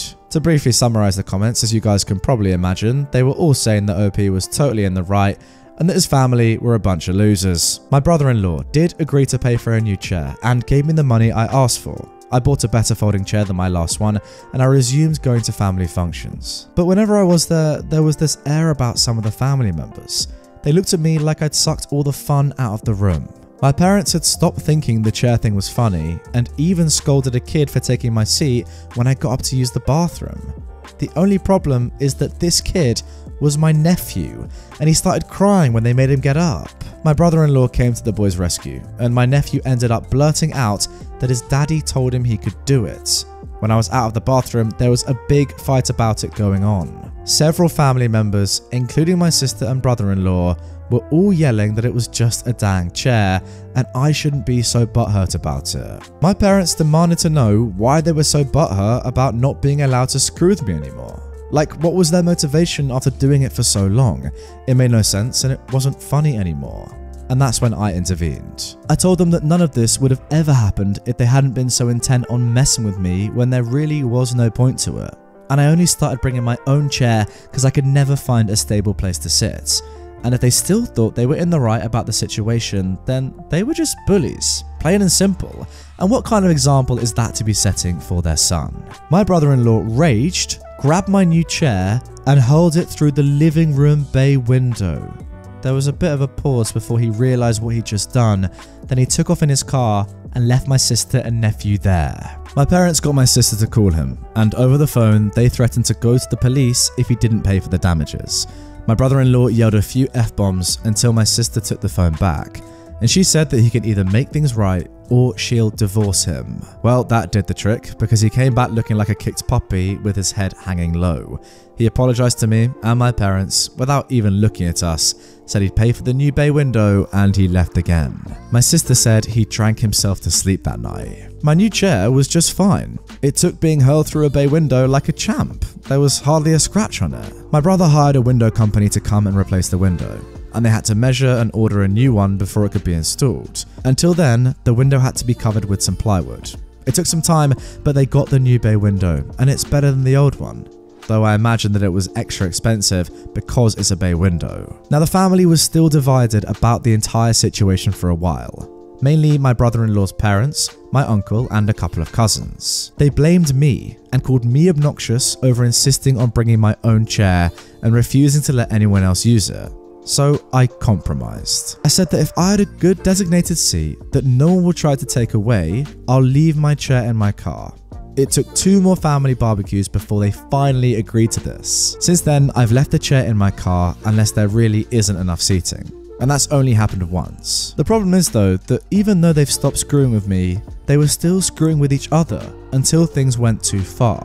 They still like to take each other's seats, but I guess others were following my example because they also put their foot down and demanded it stop. It's been going on for decades and they've had enough. My brother-in-law stayed out of the fight entirely and hasn't caused any more trouble, but for several family functions, a number of people now didn't bother to show up. My mother was broken up about it because she loves hosting parties. It took months, but everything more or less normalized again. But without the chair thing going on, some have resorted to other stupid pranks, like a little device you hook to a chair that makes farts. They didn't do this to my seat, but did it to a cousin. And said cousin got really petty at the next party and let out real farts. He said he ate a whole pack of fiber bars and had eggs for breakfast, and it was dang nasty. Other pranks included hiding eating utensils, a stink bomb, hiding some sort of monster thing in the toilet, cellophane in a doorway, ripping paper when somebody bends over, messing with drinks, hiding shoes, copying outfits, a container of foam packing peanuts above a doorway, and finally, the one that really infuriated my aunt and uncle when a party was held at their house, a glitter bomb. They got their carpet professionally cleaned afterwards and billed the person who made the glitter bomb for it. So now pranks are just over. They don't want any more, and I'm fine with that. But the last few family functions have been a bit dull. I think people were so used to how things were that now they're trying to find other ways to amuse themselves that don't involve cell phones. Okay, and there we go. That is the end of that one. An interesting post, that is for sure. Now, I have to admit that OP is definitely not the butthole here, right? They're not in the wrong. Yeah, maybe it's a little bit, I don't know, weird to bring your own chair to family functions, but he's been pushed to these lengths, and I kind of understand it. Don't get me wrong, it's a bit odd to bring your own chair to someone else's house, but I kind of get it. I wouldn't do it myself, it is a bit weird, but I get it. The main thing, and maybe the sad thing, is that your family, OP, kind of sound like there's nothing going on without these pranks. Which is sad. Were the pranks really the thing that was holding this entire family together? I ask. I think they just might have been. And for those to have ended because of OP, does that in fact make him the butthole after all? I'll leave that up to you to decide, guys. Now then, moving on to number 4. And I know that earlier in this episode, I said that maybe I'd selected the saddest story of the past year. Well, maybe that is true, but maybe it's this one. Entitled parents alone are bad, but when they continue to be entitled after decades, that is when you know they're on another level. Here we go. My parents booted me out at 18 and left me homeless. 10 years later, and they lost everything to 2020 bankruptcy. So they broke into my home to squat while I was away. I'm a 30-something male, and my parents didn't really want kids. I was an only child and pretty much an accidental pregnancy from what my relatives had told me, as my parents claimed that they were going to be child-free when they married. My childhood was initially good, but I think after I started growing out of the cute and adorable phase, my parents were less inclined to spend time with me. They both worked and had their own businesses that they started together. That business was their life, and I was always second fiddle to it. Any other close members of family, like my grandparents, lived states away, and I barely knew anything about them until I was an adult. So I had no other family around my entire childhood. I was practically raised by TV and my school teachers. My own birthdays, by the time I became a teenager, were often spent without my parents, as they just give me some money and tell me to go out and buy whatever I wanted. It was more or less the same with Christmas, and sometimes even back to school shopping. We wouldn't have even had a Christmas tree after I turned 10 if it weren't for the fact that I convinced my parents to buy a fake one that I could build up and then take apart later every year. If I was to describe my parents, think of them as those people who always wear black, drink lots of wine, and look down their noses at people. And the last I saw of my parents, they still looked and acted the same way, although my father was always wearing a toupee now. When I turned 16, I asked my parents if I could work part-time for them at their business, and they just told me they had no open positions or anything like that. They may as well have just come right out and said they didn't want me there. After I turned 18, my parents told me that since I was an adult, they expected me to move out as soon as I was able. I was working part-time because I was still in high school, and I didn't have anywhere near enough saved for college. And not long after high school ended, my parents told me to pack up and move out. They got an official eviction notice that gave me 30 days and everything. They didn't even help me move. I had to get help from a friend's dad who owns a truck. I ended up renting a trashy apartment and working retail. I had no real life experience and no time for college. Then, after just a few months, I got fired because my manager legitimately had it out for me and wrote me up for the stupidest things. I don't even remember what they were anymore. But I wasn't the only one the manager treated that way. I called corporate about it, and so did a few other people. Corporate looked into the manager, and they were soon fired for various reasons. Not many of which I actually know, since it was mostly kept quiet. But someone told me theft of cigarettes was a part of it, and the manager was a chain smoker. However, corporate refused to rehire me and only said that they changed the record to say I was laid off instead of terminated, so my resume would still be clean. I guess they considered me damaged goods or something. So I ended up going broke pretty fast because I was terrible at managing my own money and I couldn't find steady employment. So I lost my apartment. I went back to my parents, begging for help, but they refused to take me in. Not even for a little while to get back on my feet. I ended up homeless and living out of a tent in someone's backyard in winter.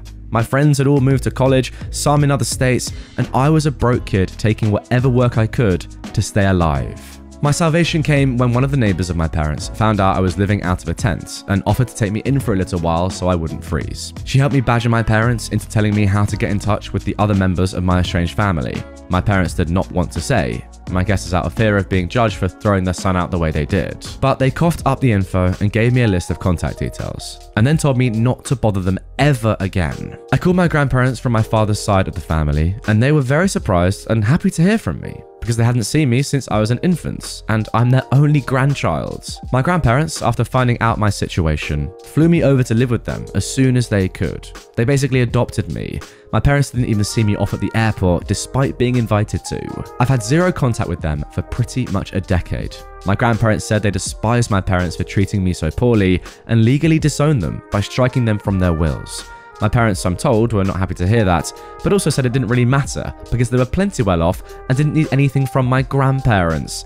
Wow, how wrong that statement turned out to be. After about a year of living with my grandparents, I was able to afford to start going to community college. I got an associate's degree, got a decent job thanks to a recommendation from my grandpa, and eventually my grandparents offered to sell me their house so they could retire to Arizona. My grandma wanted to live in a warmer climate as the cold winter was getting harder and harder on her health every year. I was sad to see them go, but I happily bought the house. They sold it to me for 1/3 of its value, and I'll have it paid off in a few more years. My job has me going away on the road periodically, so I can end up away from home for weeks at a time. Not that I mind the travel, I've got no pets or a girlfriend or anything like that, I wouldn't have time for them right now. But in a few years, when I have some things in order, I'll make time. I don't want to stay a lonely bachelor forever. Then one day in late 2020, I came home after being away for over 2 weeks, only to find a large white van I didn't recognize in my driveway. I was getting ready to call the police when I noticed the van had the logo from my parents' business on the side of it, and I felt dread. Yes, my parents were there. They'd broken in somehow and were living out of my home, and they had the nerve to greet me like we were buddy-buddy the moment I walked in. I told them to get the heck out, and they refused because it was Grandma and Grandpa's house. I said it wasn't their house anymore. They'd sold it to me when they retired. They'd have known that if they were in any way involved with my life. But they threw me to the wolves 10 years prior with no life experience. We argued and they refused to leave. My father told me it was his parents' house first, and that meant that he and my mother had the right to live there if they wanted. I walked right into the bedroom, locked the door, and called the police. When the cops showed up, they were of no help. My parents claimed to them that they'd already been there long enough to have residency, which was a complete lie, but I had no cameras to prove they weren't there a month. My neighbors had no cameras either, so it was my word against my parents over how long they'd really been there, and they were claiming squatters' rights. They told police they had a verbal rental agreement with me and that I was trying to illegally evict them for no reason. My mother even put on the waterworks when saying that. The police told me it was a family dispute and to file eviction with the courts to get them out, and this was in 2020. Getting to court for anything took longer because of the pandemic. Meanwhile, my parents are squatting in my house, rent-free, rubbing it in my face. From the information I got out of them, their business went bankrupt and they sold off almost everything they had to pay their debts. All they had left was the van and a few personal belongings, so they expected to live in my house rent-free for the foreseeable future. They were working too. Both of them soon got new jobs. My father a delivery driver, my mother a sales associate. They were making money, and the only things they contributed to was electricity and water utilities, which was basically just handing me a $100 bill every month and saying I should be grateful they were paying me anything. Anytime I tried to discuss proper rent with them, they just said I owed it to them to live rent-free because I took 18 years of their lives. And it's not like they were demanding the money back for that time. They then threatened to stop helping me with utilities altogether. I was so at my wit's end that I ended up calling my grandparents to explain the situation to them. They were very unhappy and spoke with my parents, but my parents still said they had the right to stay in my home and refused to budge. My grandpa told me he was sorry it had come to this, and that if they hadn't sold me the house, my parents wouldn't have invaded. I told him not to worry. I'd already filed for a legal eviction and I'd get it soon enough. And my parents already knew that they were on borrowed time. I made sure to say that in earshot of them too. They responded with the silent treatment. My father was away most of the time, driving a delivery vehicle 6 days a week, which was a job really not to his liking. And my mother basically tried to take over my house in her spare time. She demanded I let her rearrange my living room and even tried to force me to give her and my father the master bedroom because they were my parents. And they deserve better, as she put it. I vetoed both of those things and said they don't deserve better, and to stop trying to act like I owe them anything. I didn't ask to be born, and it's a normal obligation for parents to raise their own children, and all they were doing was trying to assert dominance to try and keep me from kicking them out. Finally, after 4 months and now into early 2021, I managed to take my parents to court over their squatting. We only needed to go to court because they fought the eviction and tried to gaslight me into rescinding it. They tried to use the fact it was formerly my grandparents' house and the fact they were giving me $100 a month as some sort of leverage of residency. But there was no real rental agreement, and they were smart enough not to try and forge one, as that would have been fraud. So the judge ordered that they needed to be out in a maximum of 30 days because they had zero claim to my house. After court, they confronted me and said they were disappointed in me for kicking out my own flesh and blood. I couldn't help but laugh and called them hypocrites because that's exactly what they did to me without a care in the world for my well-being. They had no love for me, so I have no love for them. I owed them nothing. They just tried to act like everything that was mine was theirs, but they had no right to call themselves my parents because they've never actually really acted like it. I called them a pair of snobby, lying narcissists to their faces and told them to get their affairs in order because they already know I won't hesitate to call police if they do not leave my house when the 30 days are up. My father looked enraged, but my mother stopped him from saying or doing anything by grabbing his shoulder and shaking her head. He sneered at me and walked away. They left, but not without a lot of tension. That final month was spent with them either guilting me to try and make me change my mind or completely ignoring me. I put up a calendar in the living room and checked off each day before they had to leave with a red marker, and the exact day they were to be out was marked with a big red circle. I still remember that final day. It was March 2nd. My parents waited until the exact day they had to leave my home for good before they finally left. Even when all their stuff was out of the house and they were sleeping on the floor in the guest room for a few days. Since they were so convinced they could make me let them stay, they didn't bother to try and look for an apartment until after the court eviction went through, and my mother spent weeks scrambling to find one. They had to get a tiny and trashy studio apartment in the next city over because it was the only thing they could find on such short notice. A lot like what I had to do when I was 18. Quite ironic. I drove my mother over to see it once, and the apartment was terrible. The walls were baby bath green, the carpet looked like it was 20 years old, the only window just had a view of a brick wall outside, no dishwasher, the stove was the smallest one I've ever seen, and the toilet looked like it really needed to be replaced. The walls also did little to stop noise from neighbours. There were already two people loudly fighting in the adjacent apartment while we were there. My mother went out of her way to try and give me sad looks while dropping hints that I should be feeling guilty that I was reducing them to live in such a place. But I just acted obliviously to it all until she finally stopped. They signed the lease right away and moved what little stuff they had into the apartment over the weekend. They also ended up demanding the queen-size bed, dresser, and flat-screen TV from my guest room. I told them just to take the dang things because I no longer wanted them in the house after they spent 5 months sleeping in that room. They looked at me like I was treating them as though they were diseased and demanded nothing more. The moment they had to leave for good, I started changing the locks on all exterior doors. All their stuff was at the apartment, and they'd spent their last night in my guest room. They watched me start ripping the old lock off the front door as they were getting into their van. They said nothing, I said nothing, but they just sat and watched me for a while until I had the new doorknob on. Then they finally left. I breathed a massive sigh of relief the second that van went down the road. I figured karma had finally come for them and they could live under a rock for all I cared. But nope. My grandparents heard from them recently. They'd called them to brag that they had a new business, similar to their old one, in the same state I'm living in now. And they're basically on track to be right back to where they used to be in life prior to the pandemic. Yes, making good money and looking down on others. I've already googled their new business and it seems like it is doing well. They have many positive reviews and everything. I'm pretty friggin' resentful, truth be told. They put me through being homeless, squatted for next to free at my house for months, then went right back to being the snobby, wine-drinking business people they used to be. If karma is real, it's taking too damn long. Oh, what a story that is. First of all, before we even get into what your parents have done over the course of your entire life, the primary thing you need to do right now is ensure that your house is completely locked. You know, like, get the cameras in, you've got new locks, that's good.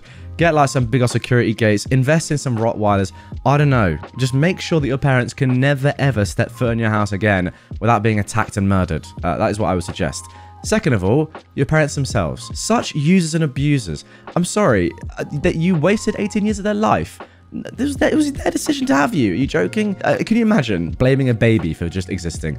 It's a very, very strange form of logic, I would say that. The fact that, you know, they just used you for that long and didn't even give you anything. And then we're like, oh, now that we need something, yeah, any chance we can just live in your house for free? What? You got so unlucky as well with the timing of the pandemic. That is seriously unlucky. But yeah, good stuff. Well done for holding your own. And I honestly hope you never see these guys again. All right, then, now getting into our top 3. This is the moment you've all been waiting for. This is when it starts to get interesting. This is from r/am_I_the_jerk at number 3. And I've got to be honest, it's by far the best story I read from that subreddit over the past 365 days. I loved every second of this. And it's also not often that you get a post from r/am_I_the_jerk that is this extensive, this long, this descriptive, and this insane. So here it is, number 3 from r/am_I_the_jerk. Am I the butthole for helping my brother run away from his wedding? I have 2 older brothers. This is about the middle one. Our parents divorced when I was very young due to our mother's insane jealousy. At first, my dad was able to handle it, but when she started making comments about me wanting to be like his wife, he had enough. She quickly rebounded with a guy with 2 kids and had shared custody for a while. but when my dad got remarried, she went crazy, calling his new wife every horrible name and claiming he was cheating on her while they were married. I was always closer to my brothers and dad than my mum because she was always very mean to me. Long story short, my stepmom died in a bad car accident and my dad called her in the middle of the night letting her know he'd pick us up earlier so we could attend the funeral, and she decided to take us on a fun trip to celebrate something. It was the happiest we've ever seen her, and when we realized what happened and started crying, she told us only worthless people cry for whores. Needless to say, things went nuclear, and my dad asked for full custody with visitation for her. He always left the line of communication open and paid for us to visit her when she moved away, but it was still very bad, and as soon as we turned 18, we started to lower contact with her. Last time we saw her was my high school graduation, where she made a point of letting everyone who would hear that we were ungrateful kids, and her boyfriend would call us bad names too. I've been non-contact since then.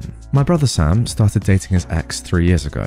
She's heard all the stories and the reasons we are no contact, but she believes we're just dramatic. They had many issues due to her opinions, but she eventually seemed to drop the "you need to reconcile with your mother" crusade. During the wedding planning, there was no indication of things going wrong or fishy, but then we got to the church, and lo and behold, Mum, her boyfriend, and his 2 kids were sitting at the front. I immediately panicked and called my brothers. Sam thought maybe somehow she found out and wanted to crash, so he called his then fiancée to let her know of the potential drama, but she told him it was fine since she invited them. Sam hung up and asked me to go and get him while my oldest brother dealt with things at the church. We went home and barricaded ourselves there, even when his ex, her family, friends, etc. came to try and make sense with him. Mum's boyfriend even called and said he always knew we were worthless. Now that the dust has settled, most of Sam's friends are on his side, and so is most of our family, our dad's family. Sam's fiance's parents already threatened to sue for the money they paid if he didn't marry her, but Sam says he'd rather just pay them back for their contribution than marry someone that betrayed him. My nuclear family 100% supports Sam, but the backlash has been huge. Alright then, you might be thinking that's a very abrupt ending to that post, and I agree, it is. But what if I were to tell you that this entire episode that you're listening to and watching right now is all about this same story? What I've just showed you is the very beginning of this. There is so much more to come. There are edits, updates, the entire story is just absolutely bamboozling. It is mental. It involves fake pregnancies, fake abortions, crazy family meetings, and that's just the tip of the iceberg. Strap in, this entire story is mental, and here's the first edit. So, first off, despite some people commenting about it, no, she has not apologized. She even went so far as to text my oldest brother, Joe, that she thought that inviting my mum would be a good wedding present from my brother to her since she values family.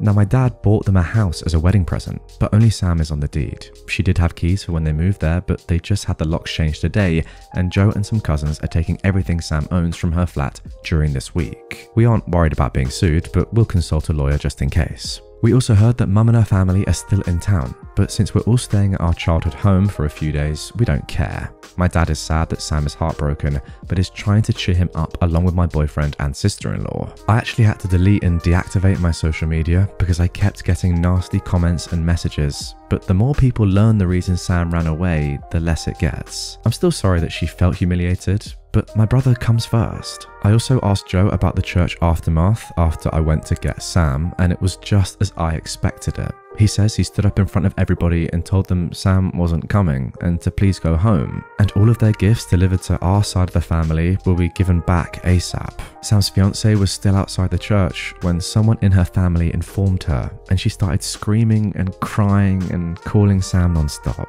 Mum tried to talk to Joe, but he didn't even look at her. And when she couldn't get a reaction out of him, she started crying loudly and lamenting how horrible we are to her, and some people started consoling her.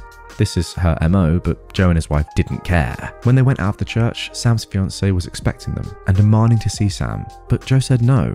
Then she demanded to know what to do with the party, and he said if she didn't want the venue, he would arrange for the food to be donated to the staff so it wouldn't go to waste. Everybody was screaming except Joe, because he didn't want to give Mum the satisfaction. Joe and his wife came home after stopping at the supermarket and some fast food joints, and we've been inside like we're kids again, plus 2 more members. We asked Sam if he wanted them to go, but he said he wanted them there. We'd all taken time off to spend family time after the wedding anyway, so it's not a problem at the moment. When his fiancée, now ex, came to the gate, we knew she was not going to use the venue, so my sister-in-law called them with Sam's info, told them to take the food, and also sent them some tips for their trouble. It seems that we will get back all the alcohol that my dad paid for, so we'll have a very drunk end of the year. A couple of people commented asking why our dad ever married our mum, and the answer is he really loved her and believed that she was the nicest person ever. It turns out she wasn't, but she knew that nobody, except I guess her nasty new husband, would marry her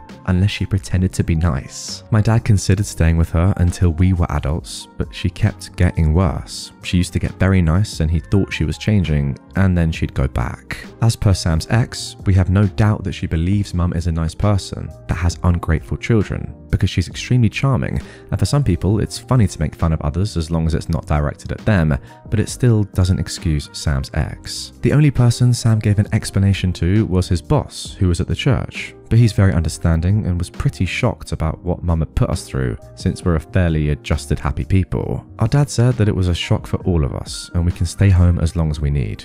Sam is moving home for the time being. I showed my family my original post on Reddit, and they're moved by your niceness, but Sam wants you all to know that his ex wasn't showing any concerning behaviours, and he truly believed that she understood his upbringing. He's agreed to talk to her and her parents today, but only if it's at our home, and we are there to support him. So it's gonna be an interesting visit. Well then, that concludes the first post. Now that was posted last year, November the 1st, and you know, I know what you're thinking. I want to know what happened in this meeting, and don't worry, just one day later on November the 2nd, OP posted the very first updates. I was wondering why Sam accepted the meeting after not even talking to her, but it turns out she sent videos and photos of all his things on the floor to his best friend Tom, and told him that Sam either talked to her or she would burn and destroy it all. Tom came to visit Sam, told him what happened, and they informed her they need access to the flat before anything happens. Tom, Joe, a couple of cousins, and my boyfriend went and took his clothes, electronics, and important paperwork. Sam said he didn't care about the rest, and even made a little joke about them being the fastest moving crew he knew. The meeting was, for lack of a better word, a ridiculous event. She came with her parents and sisters, tried to talk to Sam alone, but when he didn't allow it, she just started talking. Not once did she apologize. She said it's not her fault that we don't understand the value of a real family, and we were raised to hate mothers. That her only intention was for Sam to learn the value of a mother because she was scared he would take her children away from her, because that is what he was taught to do.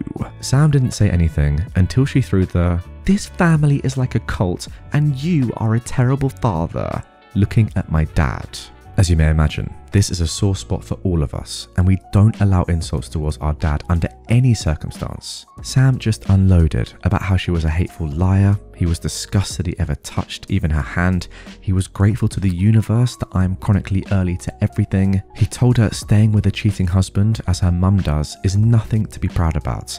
He said she pretended to be nice just so he would marry her, unloaded all the minor things that he was willing to overlook because he truly did love her, or at least who he thought she was. He said he'd never forgive her for the hurt she caused his siblings, but he doesn't hate her, because that would require him to spend energy thinking about her, and she doesn't get that. At the end, he said she had enough time to clear things, and since she has acted like a victim, he'll be the one to let everybody know why he didn't show. It was brutal but cathartic, and necessary for Sam. Her parents said nothing, but were very red.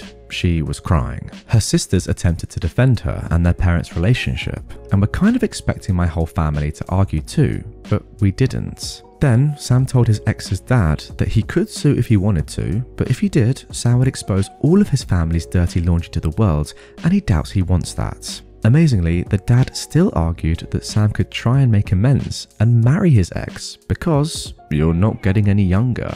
And all families fight. I've never rolled my eyes harder. The rest of the meeting was about logistics for the return of the wedding gifts already received, stopping the harassment from their family, the cancellation and refund of the honeymoon, the changing of the locks. Sam's ex just kept crying and trying to talk to Sam, but he was in business mode and didn't want anything from her.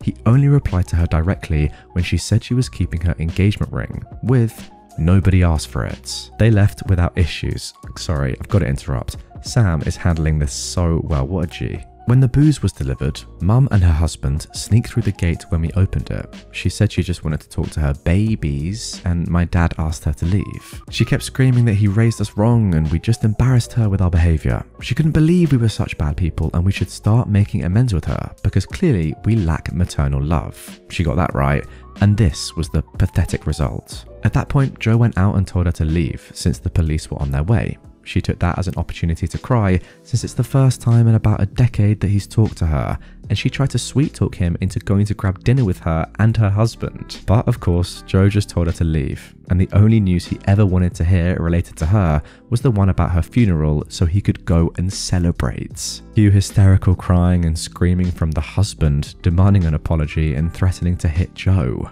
Dad and Joe went back inside and left them there until we saw they left and closed the gates.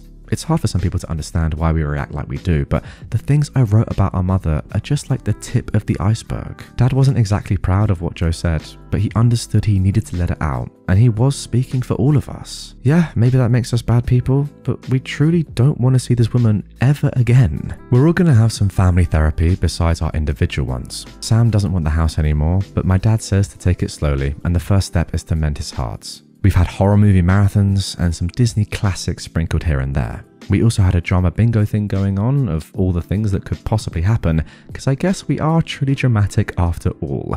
We love each other and we're raised to treat people well, but we can be petty when pushed. I also feel better knowing she humiliated herself, and while I wouldn't wish to be left at the church to anybody, I would do it again because I love my brother more than I feel bad for her.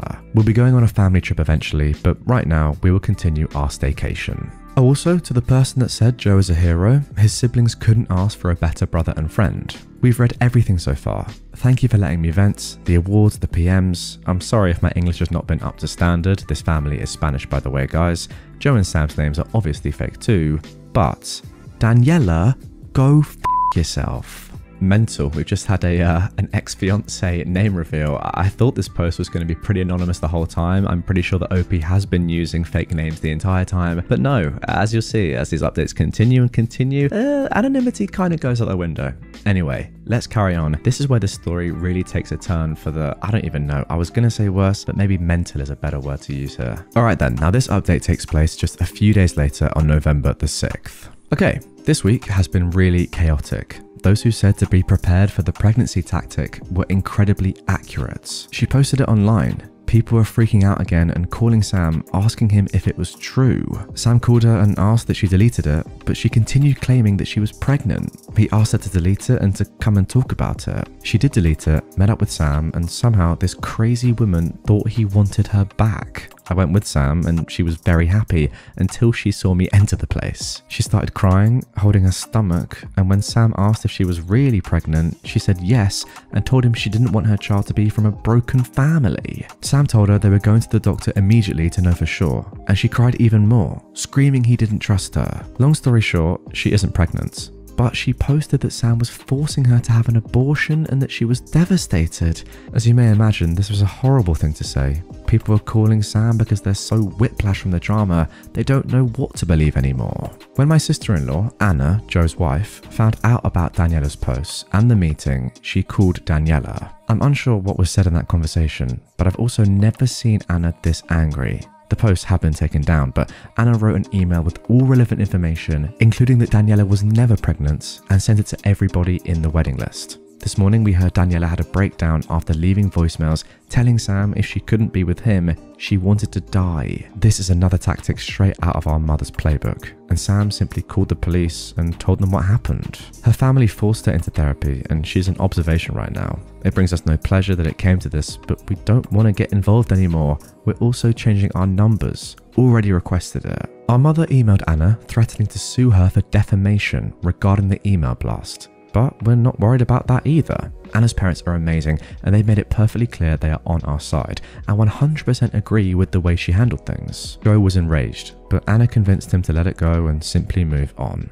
Mother's husband has been a peach as usual. Dad is considering a restraining order, but they're not great in our country. We did have a get together at home yesterday and it was a lot of fun. There was karaoke, dancing, nice food and drinks, games, and a bouncy house because why not? We love them. Most people avoided the topic of the wedding and the social media posts, but those who brought them up did tactfully. Dad had already given away a lot of the alcohol to his employees. They got to choose what they wanted and got a bottle each. He's also adding bottles into his Christmas baskets this year. We're going to spend the holidays together and traveling. I suggested to Sam about maybe repainting the house, but he just doesn't want to live there. He'll rent it.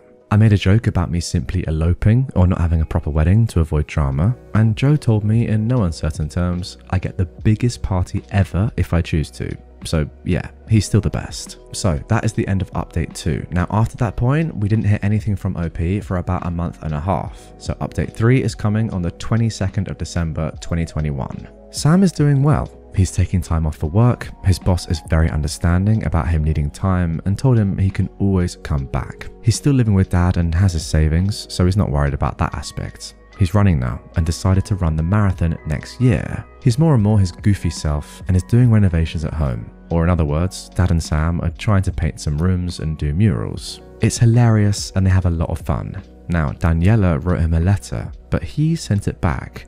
The house was put on the market as a rental and he's okay with it. I am engaged. It turns out it's been months in the making, and when I made the joke about eloping, my future husband Matt panicked that I discovered the plan. He spoke with Sam, who already knew of the plans, because he didn't want to make him uncomfortable, but Sam said it would actually make him uncomfortable if he didn't. He also spoke with Joe and my dad my dad made him sweat when he asked for my hand, saying it was not his to give, but they say it was all in good fun. It happened earlier this month. I'm very excited, but not as much as my dad. He says he wants to walk me down, even if it is a civil wedding. While my news is amazing, I believe the other big news is better. Joe and Anna have been on the adoption list for a while, and as of a couple of weeks ago, they have a baby. She is the most beautiful, sweet, best baby ever. The adoption is final, as it is usually in our country for newborn or almost newborn babies. We knew they wanted to adopt for a while, so when they told us about the baby being officially theirs, there was a lot of crying, but happy crying. Dad's in full grandpa mode, and even as bad as some things got this year, this is the best thing that happened to our family in years. Mum did learn about the baby and demanded an introduction. She's been served our version of an order of protection. She's never putting her eyes on her if we can help it. I guess that's the bad news.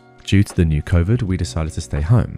Now with a new addition, we wouldn't travel, of course. We had a Christmas / welcome baby / baby shower / engagement small gathering last weekend, which Joe and my niece didn't attend since she's too young, but they were there via Zoom. We all agreed to give Sam some goof gifts such as t-shirts, mugs, sweatshirts, etc. of Julia Roberts, since you know he is the runaway bride of the family. The reason Joe and I are considering moving is that we live in flats at the moment, and we want to live in houses. We're still shaken up and we know we have work to do, but we know we have so much and we want to focus on that because the negative is in the minority. And no matter what happens, I'm always grateful for my family. I believe this will be the last update, folks. I know the last ones have been mainly drama-free and might not be as exciting, but we aim for that. Now, if you believe what OP is saying, then I'll be honest with you guys, you believe wrong, because just a few days ago, September the 5th, 2022, there was a final update. Okay, let's do the kind of bad news first. Daniela came back with a swing that we were not expecting. She is now pregnant and is claiming to whomever would listen that Sam is the dad. Sadly for her, it is literally impossible for him to be the father, since he wasn't even in the country when the baby would have been conceived, but she's got no way of knowing that. Sam has offered repeatedly to have a paternity test, but she refuses. Sam is safe legally, he just feels bad for her baby. Daniela's dad did sue Sam for emotional distress of 2 of his daughters, Daniela and the one the boyfriend left, but nothing happened since Joe dealt with it. Surprise, Joe is a lawyer. It's relevant info for this catch-up, I promise. Sam decided not to do anything against him since he has too much on his plate and feels pity for the family. Mum still insisted on meeting the baby, but that's never gonna happen. She undusted one of her favourite tactics. She has cancer. She contacted Joe and Anna through their work emails and begged them to help out with meeting the baby since she's so sick and would most likely need a transplant of something, etc. You see, this is like the 5th time that she's had cancer, but in reality, she's had cancer a total of 0 times. She loves the attention, the suffering, the drama, and all that good stuff that bad people like to bring out of others. We never believed her, of course. but what we didn't expect was that she would make a fool of herself when she contacted Anna's mum on Facebook. Anna's mum is a lovely, good Catholic lady, so my mum must have assumed that she'd be easy to manipulate. She told her about her cancer and how heartbroken she was not to meet Joe and Anna's baby. Anna's mum proceeded to ask a couple of questions about the diagnosis and treatment, which made no sense, as expected. Then she blocked her and posted the screenshots on her wall. It's like high school drama, only with older folks with hilarious comebacks. The baby is otherwise very happy and very healthy, and the only controversy regarding her was the question of what Rita would be called. Now, Rita is OP's dad's girlfriend. This is not by Rita, but by our mother, who claimed Rita had no right to be called Grandma. Joe and Anna talked with Rita, and they all agreed for all intents and purposes that she is Grandma Rita, and Mum can do nothing about it. Sam's doing well. He quit his job and started something on his own. He's still living at the family home, renting the other house, and kinda seeing someone. She's nice, knows about all the stuff, makes amazing cakes, knows how to knit. We like her, so we're both positive and cautious. They are taking it slow, but it's nice to see him with someone like this. He also kept on painting rooms with Dad, and the results are, please remember I love these two, embarrassingly funny, ridiculous, and like something you do in kindergarten. Dad got COVID for the first time, and he got so scared that he decided to update his will. That's why Joe's profession is important. They wanted Sam and I to know about it when they finished it up. Everything he owns is divided in 4. His kids and the other quarter to any grandchildren. However, the family house is not to be divided and is going to be put on my name soonish. I was a bit confused, but Joe and Dad discussed it and wanted me to have it, if and only if Sam agreed.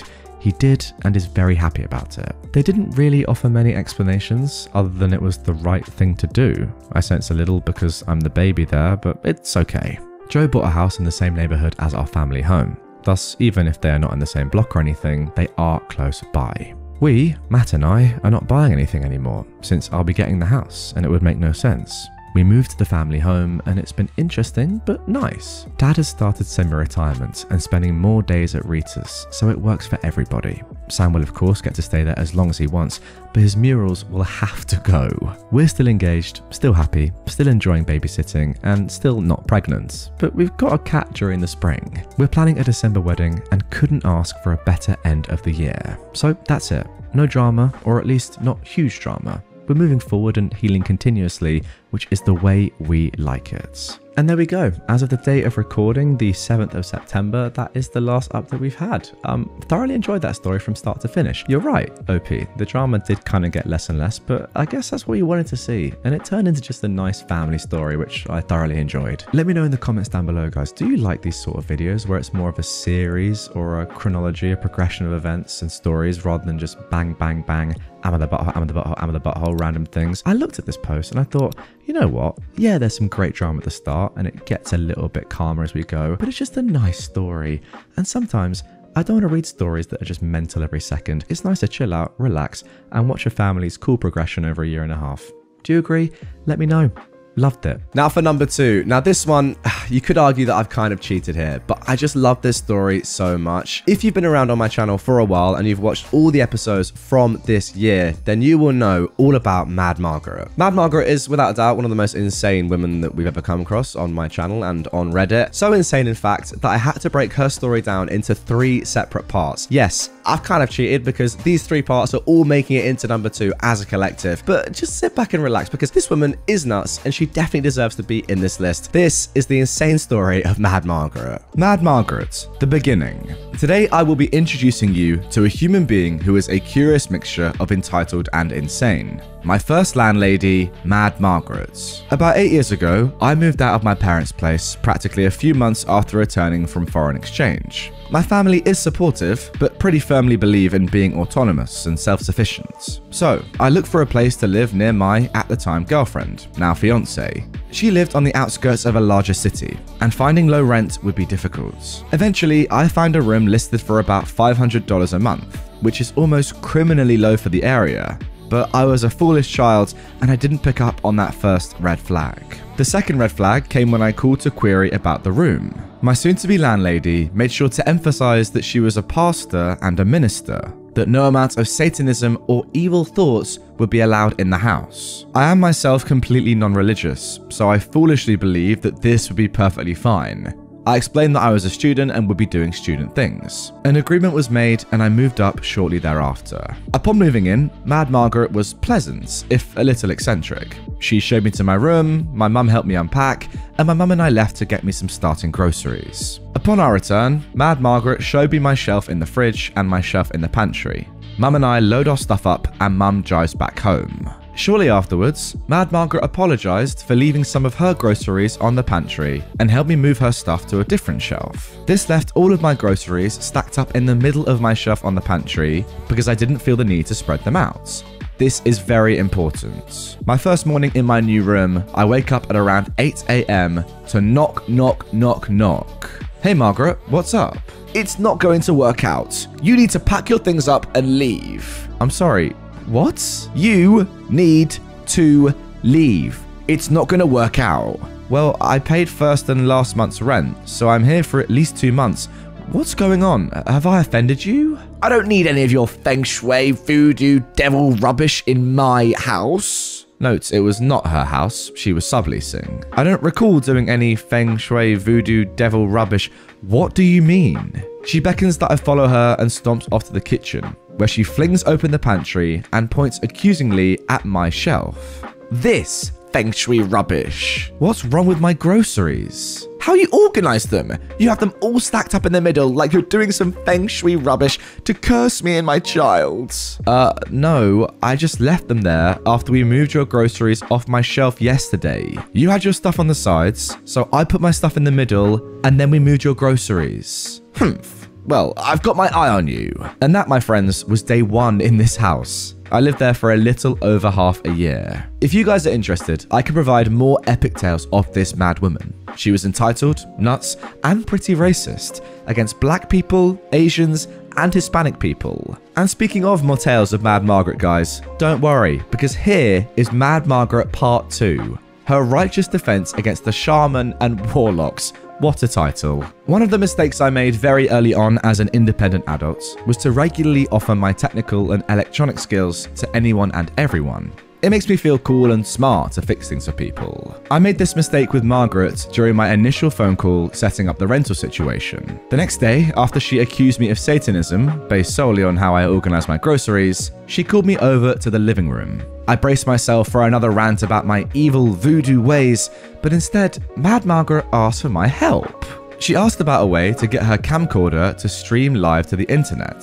I figured this was an opportunity to get on her good side, so I take the camcorder in hand and start fiddling with it, as well as her computer to see what our options were. This was in 2013, so live streaming was nowhere near as commonplace as it is today. While playing with her outdated equipment to see if what she wanted was even possible, she began to explain why she wanted to live stream. You see, Mad Margaret has a hobby. Mad Margaret enjoys preaching daily to an empty room for about 3 consecutive hours, give or take an hour depending on her mood. I later learned that this was the safest time to enter and leave the house, as she would not stop unless God himself showed up to tell her to shut up. Margaret began telling me how desperately important it was that she do this daily. The following conversation, while possibly not identically worded, as it has been 9 years, has not been exaggerated in the slightest, nor is she being misrepresented. This is who this woman is. Thank you, Bailey, for helping me get this fixed up. I knew it was the right choice letting you live here. Did she forget that she accused me of Satanism just yesterday? No problem. I just really enjoy fixing things. Do you know why I do this? Preaching to her living room behind a lectern every day? Because you're a minister? I was desperately hoping this would be a short conversation.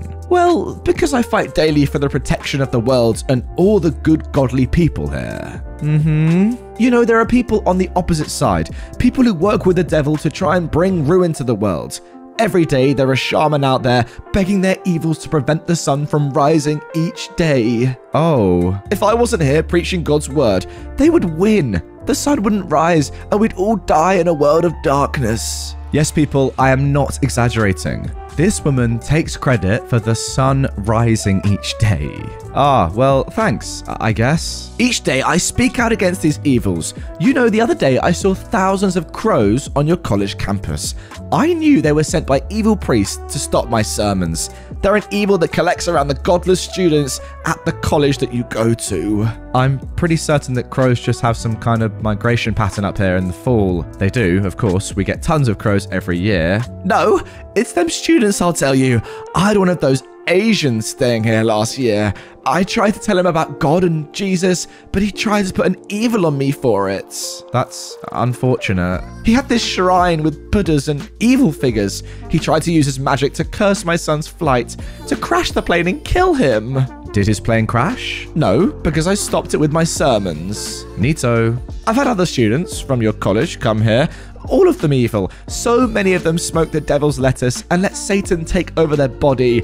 Terrible influences on my other son. Later, I would find out her other son lived in a building next door and was hands down the biggest stoner I've ever met in my entire life. The dude was so chill and tried to redirect his mum from harassing us anytime he was there. I'm sorry, is all I can say. So how's the camera coming, honey? Can we get my videos online? You know, Margaret, I think that this camcorder and desktop are a little too old to be capable of doing that. I'm afraid you'll have to keep the recordings yourself. Following this, I left for my girlfriend's house as quickly as possible. Every day for the next month, Mad Margaret would attempt to pester or harass me into fixing her up to be live online. Each time I'd make an excuse to not get trapped into doing so.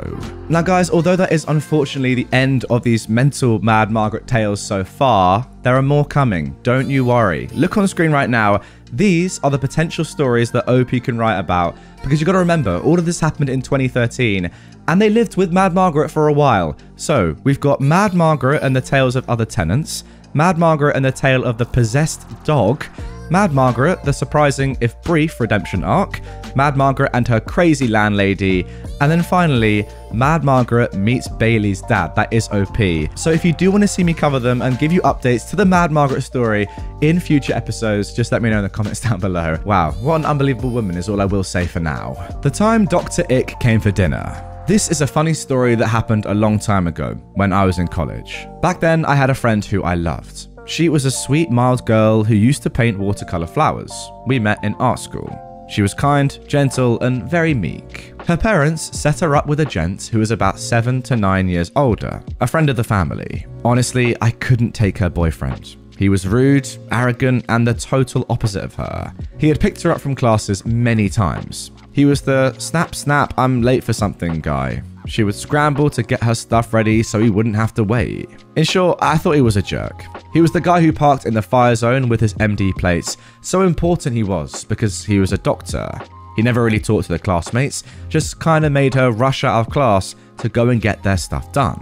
Unless he was outside just honking to get her attention. Too important to come in and get her. I called him Doc Ick. My friends laughed. My sweet friend didn't. A few months into school, our married, grown-up friends decided to have a dinner party. We all got the invites. Of course, Dr. Boyfriend was coming. So, my sweet friend and Dr. Ick come late. We were all seated at the table by the time they arrived. He was introduced to the room.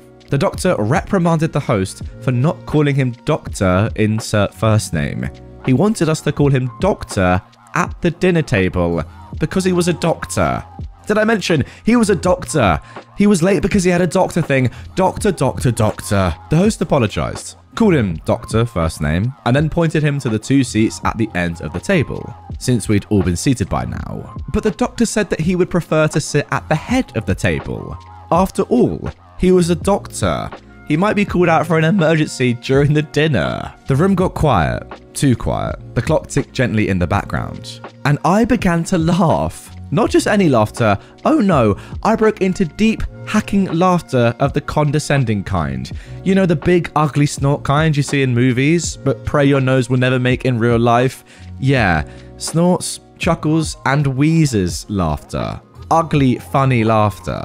It was just absolutely absurd, and he wasn't kidding either. He hadn't been with us for more than 5 minutes before he kicked the dude whose house we were in out of his own chair at the head of the table because he was a doctor. Well, after that, Dr. Ick turned purple from anger. What with me laughing at him at the dinner table and all. He was WoW DEFCON 1 level angry. I can say honestly, I didn't blame the guy. I guess I'd be annoyed too if someone broke out into Joker-like laughter at my own existence, which, yes, I was very guilty of. So there I am, laughing at the table, when he starts lecturing me on how dumb I am, how he was a doctor, how dare I laugh at him. Which, you bet, made me laugh louder.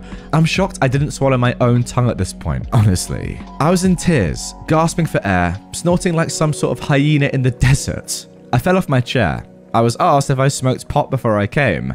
I didn't. I was just shaking my head no as I snickered, unable to make words come out of my mouth.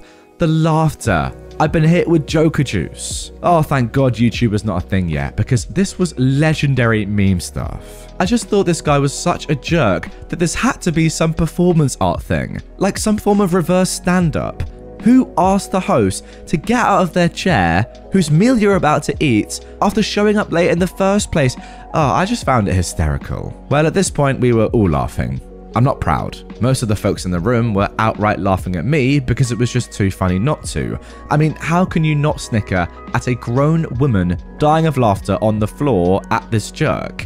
It was hilarious, very infectious, and you bet, all my faults. I guess me rolling on the floor, begging for air, was something the good doctor wasn't interested in, because he took my sweet friend and his Doc-ick butt out of that house, never to return again. About 20 minutes later, I composed myself. I swear, I was wiping away tears, the chortling stopped, and then everyone got real quiet. Like, real quiet. Too quiet even. Food on the table, wine glasses filled, the clock ticking in the background, and I say, in a very calm voice, that guy was a dick. Can you please pass the mashed potatoes? Which started the laughter all over again. Best dinner party ever. Turns out, my sweet friend had a dark side after all. Good for her. When she saw me that following Monday, she gave it to me with both barrels and a stick. I was insensitive. I was a jerk. I was a disgrace. I was an absolute subpar human and a rotten friend. All of which I could sort of agree with, except for the subpar human bits. I mean, I might just be an extraordinary type human from not having my teeth explode out of my head from laughing so hard. Go me! Can that be a superpower? Well, to summarize, she wanted an apology. Not just to her, but to Dr. Ick. He was coming to get her after class, and I would have to make a big production about it too. Bells, whistles, groveling, or she was done with me. The good doctor parked his car in the fire lane, strolled into our class, folded his arms over his chest, and waited for me to apologize. I, being the I that I am, walked right up to the idiot and told him, "I'm sorry you're such a butthole." And then I walked out of that class. He was furious, and I just kept walking while laughing. Well, you bet she was done with me after that. She made sure every class she took I was not in. She eventually married that guy too. Everyone in our little R group at school, except for us folks at the dinner party, were invited to their big old doctor wedding. I heard it was a lovely event out in the Hamptons. Good for her. Also, Dr. Ick was a podiatrist. And hey, if Mrs. Dr. Ick reads this, I hope it all worked out well for you. Best wishes for a good life. I still think about this night when it's going sideways in my life. Makes me laugh. Wow, what a story, and what a man. A sensational human being there. A podiatrist is someone that deals with, a doctor that deals with ankles, feet, and toes, that sort of stuff. Now, I don't know about you, but I don't know about many accidents or emergencies that require someone that deals with feet, ankles, and toes to leave a dinner party and be at the head of the table and rush off in that split second. I could be wrong there. I don't know. I'm not a medical professional, and this is not medical advice. Just interesting nonetheless. You know, one word springs to mind with this doctor, and it is in fact the same word that describes my audio recording software. Audacity. Unbelievable, it really is. Entitlement 101. Does this guy really even know how entitled and insane he's being? He probably doesn't, otherwise he wouldn't do it. Ultimately, thank you, Dr. Ick, because without you, I would never have had this enjoyment, and neither would you guys listening right now. So there we go. Let's get a thank you, Dr. Ick, in the comments down below for being such a good guy. Mad Margaret Part 3, The Tale of the Possessed Dog. Now quickly before we get into this one, thankfully OP has given us a little background on the rest of the story so far if you haven't yet gone back and watched that episode first. So, I moved out of my house when I was 18 to go to school near my girlfriend, now fiance. I found a suspiciously cheap room in the area with a landlady who turned out to be nuttier than squirrel poop. said landlady accused me of Satanism because of how I organise my groceries. Then the next day took credit for the rising of the sun. Note, this was several years back and she is no longer my landlady. Alright then, on to today's episode. Margaret is, by my estimation, at heart somewhat lonely. How do I know this? Well, 2 reasons. 1, if she saw me or one of the other 2 tenants, and she wasn't preaching to an empty room, she would immediately attempt to hold us hostage in conversation. Seriously, no amount of mm-hms or reallys would dissuade her from going on and on and on and on and on about how everyone besides her is evil and she's a saint. After 1 week where she wasn't able to successfully pester me or the other 2 tenants, she out of nowhere adopted a dog. Now, it's been nearly 10 years, so I cannot remember this dog's name, but I do remember the dog. It was a small curly-haired white dog that looks like this if you're watching on YouTube, and it was a sweetheart. This dog, when I met it, was jumping up and wanted nothing but love and affection, which it seemed at first Margaret was going to provide. She pet the dog, told her that she was a beautiful gift from the Lord, a great matchup, right? Well, before I elaborate much further, it warrants explaining the layout of the house. Mad Margaret's mad house was at one point in its history an assisted living home. It had 3 bedrooms on the first floor, 1 for each tenant, and a whole second story dedicated entirely to her grand regal radiance, Mad Margaret. It's also worth mentioning that Mad Margaret is, if you hadn't figured out from the other 2 stories, extremely mistrustful of, well, everyone. So she made a point that her fluffy white angel never be downstairs. Back to the story. For the next few days, I am, as always, careful to leave during Margaret's midday sermon to no one, as that is the only time she won't attempt to trap anyone in conversation. I noticed a bit of a trend. She kept talking about the cleanliness of God and how the devil was an agent of chaos and filth. Eventually, about a week after Mad Margaret got the dog, I was unlucky enough to return home while she was in the kitchen. She caught me. Bailey? Frick. What up, Margaret? We need to get rid of the dog. We? Oh no, I say. What's going on? It's possessed. I think by Satan himself. What do you mean it's possessed? This, forgive me, but damn dog is intent on ruining my godly house, is bringing filth into my home. Filth? It keeps defecating and urinating in my room. We need to get rid of it. Oh no, it wasn't potty trained. Those heathens at the shelter assured me that she was. Is it not going to the bathroom when you let it outside? And Margaret was silent. At this point it hits me. I'd seen the dog precisely once when she'd initially gotten it. I'd leave the house pretty frequently, but one would assume my path would cross with her pottying the dog at least once, right? Margaret, you have been letting the dog outside, right? I want this demon gone. Sigh. What do you mean you want it gone? I want to take it to be put down. Abso-freaking-lutely not. Absolutely not, Margaret. Return it to the shelter. But it's possessed. The heathens at the shelter tried to put a demon in my home. Margaret, the dog is not possessed. You never let it outside. Where the heck is it supposed to go to the bathroom? Do you expect it to stand up on the toilet, do its business, and flush? Oh, I just let it out the other day. Margaret, how often do you go to the bathroom? Every couple of days? No. Find me the number of the shelter and I'll call them for you. I don't have their number. I don't believe that. You better get your son to help you get this dog back to the shelter, because if I find out you've had this dog put down because it pooped in the room you left it locked up in, you're gonna have a lot more to worry about than demons in this house. I'll call the cops, Animal Protective Services, anyone and everyone. Fine, I'll get my son to help me return this dang demon. The last I saw the dog, she was loading it up into her SUV, and her son was driving. She'd lost her license several times over. So I'm fairly confident the dog was taken and returned to the shelter she got it from. For the next couple of days, she was surprisingly less talkative to me, though she definitely looked at me with some suspicion. I don't think she ever stopped believing that dog was possessed. I'm glad though that I was able to save it from her. I mean, listen, I knew this woman was crazy before I started reading this 3rd installment of the Mad Margaret tales, but my goodness, if you weren't there, OP, then this woman legitimately would have killed a dog for not letting it outside to go to the toilet. Mental. Now I know what you're thinking, wow, surely this woman can't get any crazier. Well, there's part 4 and part 5 coming right up, so yeah, you'd be wrong, unfortunately. Mad Margaret part 4. Other tenants. I've mentioned, minimally, in other installments of this story, that there were other tenants in Mad Margaret's house. To be precise, there were 2, Sad Steve and Devilish Dan. No names changed because I've forgotten their names at this point. I'm not the type of person to really know my neighbours, and our paths seldom crossed, because we'd all keep to our rooms for obvious reasons. Both of these men were a fair bit older than me, 40s and 50s, and both were semi-recently divorced, only living with Mad Margaret to be closer to their kids. We'll start with an introduction of Sad Steve. Sad Steve was a very clever, if very depressed man. In the months I lived there, I shared maybe 2 to 3 conversations with him. He was a set worker for a local TV show about a cop who can see supernatural fairy tale things. He was very sad about the way things went down in his life and wanted nothing more than to be there for his kids. He gave me a Mickey Mouse coffee mug I still own to this day. Now, as far as Mad Margaret was concerned, this man was a ripe target for impromptu sermons and semi-frequent snide remarks. The first time I spoke with Sad Steve in the kitchen, after chatting for a bit, Margaret came out and I very quickly finished making my food and scurried back to my room, unfortunately abandoning poor Steve. Steve was stuck in that conversation for a good 2 hours. The man either had the patience of a saint or just wouldn't will himself to exit the situation. She told him all about how God's got a plan for this. If you're righteous, your life won't suck. It wasn't good.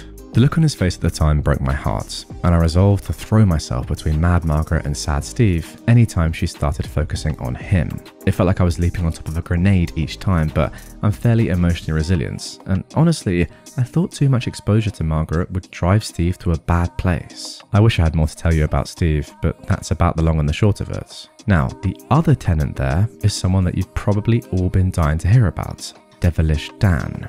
Why do I assume your collective interest in Devilish Dan? Well, this man has acted out and personified just about every action you guys recommended I take. Dan hated Mad Margaret, and Mad Margaret hated him right back. These people were arch enemies in the most literal sense possible. Where I saw someone to be avoided for the sake of avoiding unnecessary inconvenience or drama, Devilish Dan saw a religious nut who could be messed with. Devilish Dan would laugh devilishly. Devilish Dan would outright claim to be Satan there to torture her. He would get into shouting matches with Mad Margaret because he apparently does not see the futility in arguing with crazy. He would slam his door and claim to be the Antichrist. Devilish Dan was surprisingly childish for a 50-plus-year-old man with greying hair. Now, while I disagreed with his tactics, his presence outside of his room was much appreciated, because Mad Margaret would fixate on him because he would actively antagonize her, which made any time he was roaming the house a safe time for me to go about my business unperturbed. A brief example of a typical interaction between the two would be this. Dan, are you trying to curse my son? I saw you looking at him with evil eyes when you were getting out of your car. Well, of course I was. What? Why? Why do you attack my family? Because I'm the devil incarnate, you stupid idiot. Cue loud angry rambling. After a particularly bad night between the two, I was roused from my computer science homework by particularly loud slamming down the hallway. I decided to wait a bit for things to calm down, then took my laundry to the laundry room, which was right next to Devilish Dan's room down the hallway. I find Mad Margaret's practically Rastafarian son in the hallway staring at Devilish Dan's bedroom door, laundry in hand, shaking his head. On Devilish Dan's door, in white paints, in large horror movie fonts, was the message, "Don't threaten me." Good lord people, I wish I'd taken a picture. Mad Margaret's son had come over to pick up his laundry out of the dryer, only to find the message on the door. He yelled to Mad Margaret, "Mum, I'm serious. You can't be doing this anymore. You're gonna get in trouble." Which was met with some shrieking about how Devilish Dan was the devil. I quickly got the lowdown from the son. Devilish Dan doubled down on his devilish depiction. Mad Margaret, met with much misanthropy, momentarily melted down. This was also, apparently, not Mad Margaret's first time using this means of communication, so her son was concerned she'd be met with the police. Now, for those of you who are cheering on Devilish Dan, like me by the way, the narrator here, I do want to take a moment to clarify. This is not necessarily just how he acted with Margaret. The man was a pretty rude narcissist, pinning the blame for all of his life's woes on Mad Margaret and his ex-wife. When I was looking for another room to rent, I met 2 lovely women in the neighbourhood who had rooms, one of which I did move into, and both had also had applications from Devilish Dan. Both of these women made it very clear they did not see him in a favourable light, and that he'd been angrily ranting about how everything bad was Margaret's fault, taking no responsibility for himself. Ultimately, at the end of this tale, I remain concerned for Sad Steve, and I hope he did well and got out of there. I feel little pity for Devilish Dan, and I assume that if he remained there for much longer, one would have murdered the other.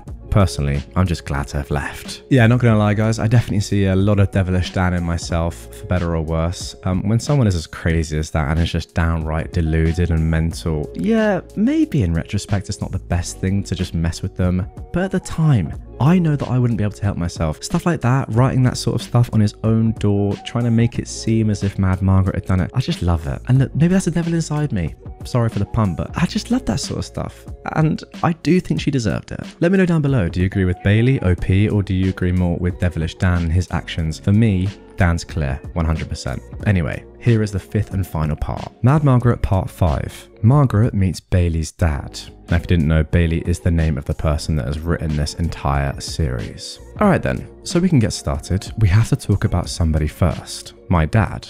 He is, well, an interesting guy. He's not tall, he's about 5'8", so a bit shorter than me, and he was in the Air Force for a long time as the guy who trained other people how to survive in the wilderness. He literally wrote most of the book on how to not die away from civilization, and he also fixed jets. He builds his own motorcycles and got one featured in a magazine. In terms of personality, he is a force to be reckoned with. Much of the time, he thinks he's a social butterfly and will walk up to random people to start conversations. Dad has an unerring sense of justice, enjoys helping people, is loyal, and is incredibly inventive and clever, although he can be rather opinionated. However, the man's got a fuse so short you'd barely believe it's there, and having trained military men in how not to die, he's got a hell of a drill sergeant voice. It's like he has the voice from the Dune series, except people tend to do what he says because he's able to shout so loudly and with such authority that you unconsciously begin doing whatever he's shouting at you about. It's like the annoyed voice of God. He'll love that I said that. In short, I love and respect this man, as he formed a lot of who I am today. I'm a milder version of him and believe in being persuasive rather than shouty, but ultimately much to the same effect. So with that in mind, on to the story. Dad came down to visit me or to drop something off, I can't remember, in the city where I moved. We drove around for a bit before ultimately returning to Mad Margaret's madhouse. Upon our return, I take to moving whatever he's got in his truck into my room, and I foolishly leave him unsupervised for more than 30 seconds. Of course, this means that Mad Margaret has crawled out of the air vents, or however it was she'd move around the house, to find him standing in the living room. Dad begins trying to make small talk with Mad Margaret, who I absolutely warned him about and begged him not to engage her. In retrospect, this was seen by him as an open invitation to meet a new crazy. That is exactly how I'd take that as well, I'm not gonna lie. So, how have things been with my boy moved in? Asked Dad. Well, I'm not so sure about him. What? What's the problem? I'm not so sure he's a good kid. I don't trust him. There's been some evil in this house since he moved in. At this point, Dad begins turning a light shade of red. Ha! Evil? Bailey's the best dang kid I've ever met. He's a straight A student and helpful to a fault. No, I think he's definitely into some kind of paganism, like all the kids going to his college. Dad now turns a deeper shade of red. Frickin' excuse you? I raised that kid. He's significantly smarter and kinder than I'll ever be, and even if he was Satanist, he's a million times kinder than you. At this point, I have felt the world shake and gods tremble as my dad is moments away from a shouting match with Mad Margaret. I don't need you or him bringing the devil into this house. I'm visually watching my dad turn a shade of red that even his colorblind ass can see and quickly run in to intervene. I run up to him. Dad, outside now. We step outside. Dad, I love you, but I need you to not get into an argument with her. Why the heck shouldn't I? She was insulting my boy. Yeah, but I have to live here for at least a couple more months. So, why should you have to deal with this insane woman's BS? Because if I don't give her a reason to focus on me, she won't bother me much. I'm not being nice or deflective with her because I think she deserves it. I'm doing it because it doesn't benefit me at all to make enemies. Ugh, I raised a smart boy. Dang, she annoys me. Eventually, I convinced my dad to be content to give me a hug and I sent him on his way. Margaret tried talking to me as soon as I went back in, and I responded, "Sorry Margaret, I don't care, I've got homework." And I shut myself in my room. Important lesson to all, it doesn't benefit anyone to argue with crazy. Pick your battles by whether or not there's potential for them to benefit you in the future. Also, it's my dad's birthday today, and he came up here to visit. We're going skydiving tomorrow. We went out for drinks and I asked him to reflect on Mad Margaret. He said, "You know, I don't care if people are religious, whatever you gotta tell yourself to be able to live your life. But dang, she was freaking nuts." Mad Margaret Part 6. Her surprising, if brief, redemption arc. This particular story starts not at Mad Margaret's house, but rather at my girlfriend, now fiance's house. I've been hanging out with her all day, and by that time her mum was probably sick of playing host to a teenage boy, so I'd elected to go home and work on my homework. Now it's important to note that my girlfriend's house was at the top of a very steep hill, or rather a mountain. I don't know what to call it since hill doesn't do it justice, but mountain seems a bit too extreme. There were two paths down this hilly mountain, the first of which, and my primary means of access, was a long winding road with no bike lane. Unfortunately, I didn't have my driver's license until a couple of years later, so I biked everywhere. The second trail down the mountainous hill was a footpath that I was unfamiliar with. On this particular day, the rain had been pretty intense, and it was a bit foggy, so I decided to err on the side of safety. I'm very cautious on my bike, despite the biking culture here. I still bike like I'm living in LA, where cars view on-road cyclists as mere speed bumps. So, I took the footpath. Surely you can tell from the ominous italicization of that last sentence that this was a huge mistake. Huge mistakes in bold, and for those of you listening, the last sentence was italicized. The footpath was covered in leaves, and I was unfamiliar with it. As stated previously, this area was unforgivingly steep, so I was cycling down the footpath very rapidly, cockedly assured of my prowess on a bike. Well, cycling prowess means jack diddly squat when you're hurtling down a hill at about 20 miles an hour and are suddenly presented with a very sharp turn through a tunnel. I tried to lean into the turn and ease onto my brakes. Instead, my wheels slid out from under me on wet leaves, and my bike and I went skidding down the asphalt for about 10 feet. After catching my breath, I immediately released it again in the form of every curse word in every language I am familiar with. Thankfully, the trees that bore witness to my wipeout took no offense. Now, it's important to know that this is all merely prelude to my epic trek hobbling back home. Once I gathered up my bike and belongings, ensured that most of my organs were where I left them, and took inventory of how many of my inside fluids became outside fluids, I began hobbling back the mile or two to Mad Margaret's house. On the way back, I passed by a preschool/kindergarten, and I thought to myself, aha, keepers of children. Those are just the demographic that typically get injured and dinged up. Perhaps they have a first aid kit I can use to keep my blood on the inside. So I hobbled up to the school and asked if they had a first aid kit that I could borrow. They gave me a pretty curt, nope, we don't have one. Now, while I am in fact certain that they did, I can kind of understand where they were coming from. An 18-year-old with a somewhat busted looking bike came limping up covered in scrapes and bruises, looking somewhat like an extra in a bad zombie movie. I was annoyed, but I kept on limping. Sorry, I gotta intervene here. Any good school or any good person would still give you a first aid kit. Come on. Eventually, I'm halfway back home, and I stumble across an ambulance parked on the side of the road.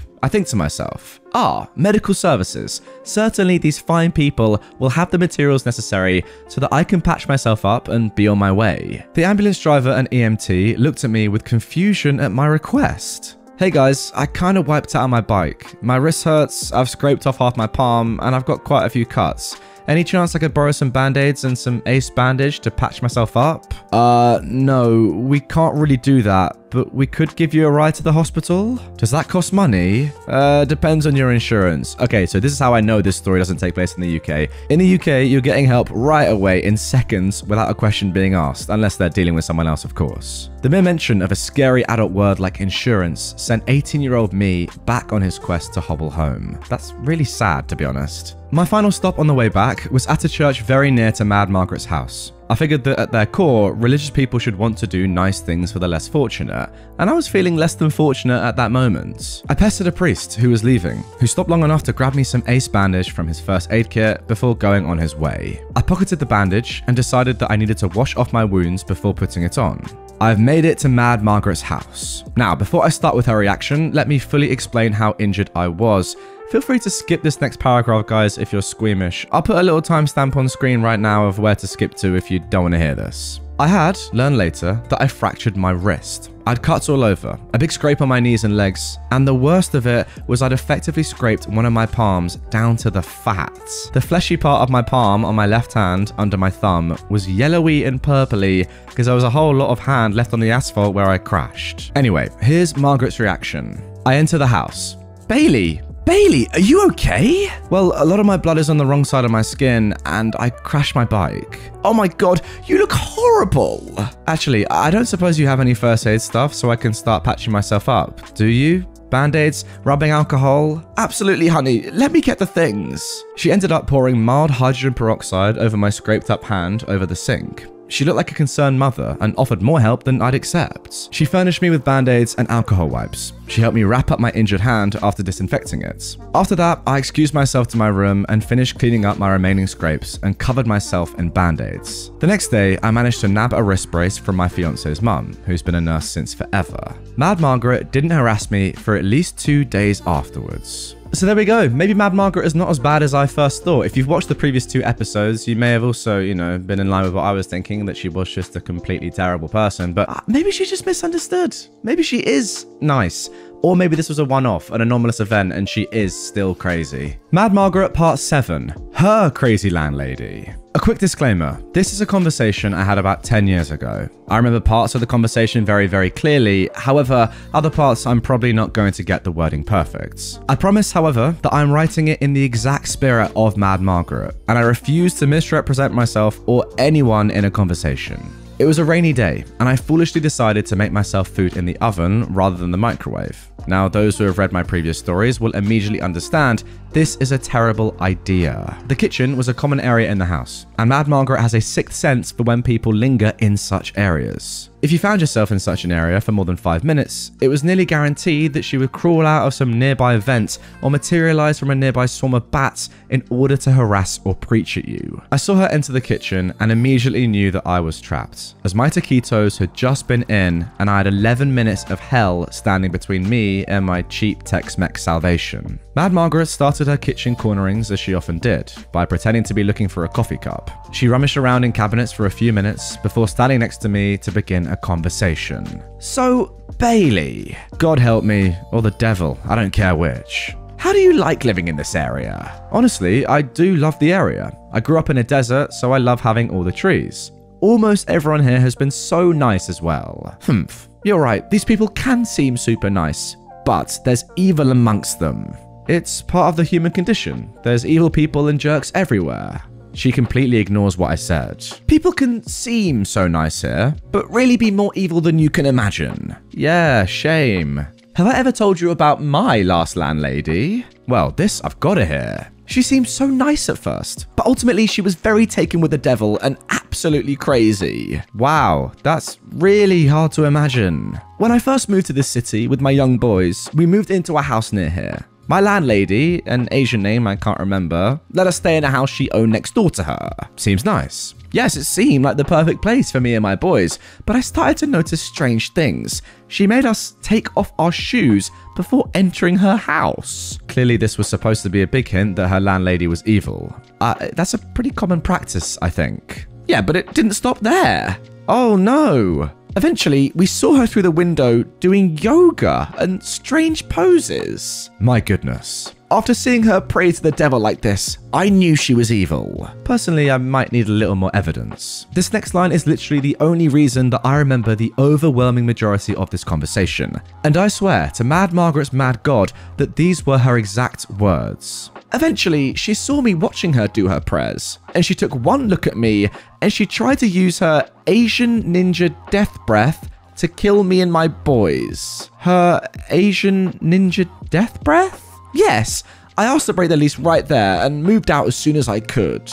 She just let you break the lease? Well, yes, she probably wanted to be rid of me because God wouldn't let her kill me with the death breath. You know, I think that's a fair assumption. By that point, my taquitos were about ready, and I managed to grab them and scurry back to my room. Okay, so even though we've established that Mad Margaret may have a nice side to her, and it may not have just been a coincidence that she was nice and helped you out with your cuts and bruises, she's still mental. And I'm sorry to swear, I really am, but you know, it's Mad Margaret and she makes me do weird things. She is a strange lady. Now, for the final part of this entire story. Mad Margaret Part 8, the final chapter. My exit from Mad Margaret's house came with the very lucid realization that this woman could walk into an insane asylum and be the least sane person there. I began hunting for rooms, because the concept of renting an apartment or house was still too terrifying for a freshly solo OP, and I came across my new future landlady, Barb. Barb had interacted with Devilish Dan, who was also looking for respite from God's own nuthouse, and had determined that he was one of the most obnoxious people on this planet. She was overjoyed to find a modest and very kind teenager who'd be willing to live quietly in the separated room she had at her house. In the year I lived at Barb's, I'd seen her a total of twice, despite living in the same house. It was very nice. Thus began my move. I figured it was too risky getting my dad back up there to help me move, as I didn't want to give Mad Margaret a reason to attempt to purge my wickedness via fire and brimstone. So I began the hunt for suitable help. Luckily, I found a friend who was willing to help at my college and we got to work. I can't quite remember his name, but he was a very nice young man who was convinced he held the secret to room temperature superconductors via gold suspended in ferrofluid.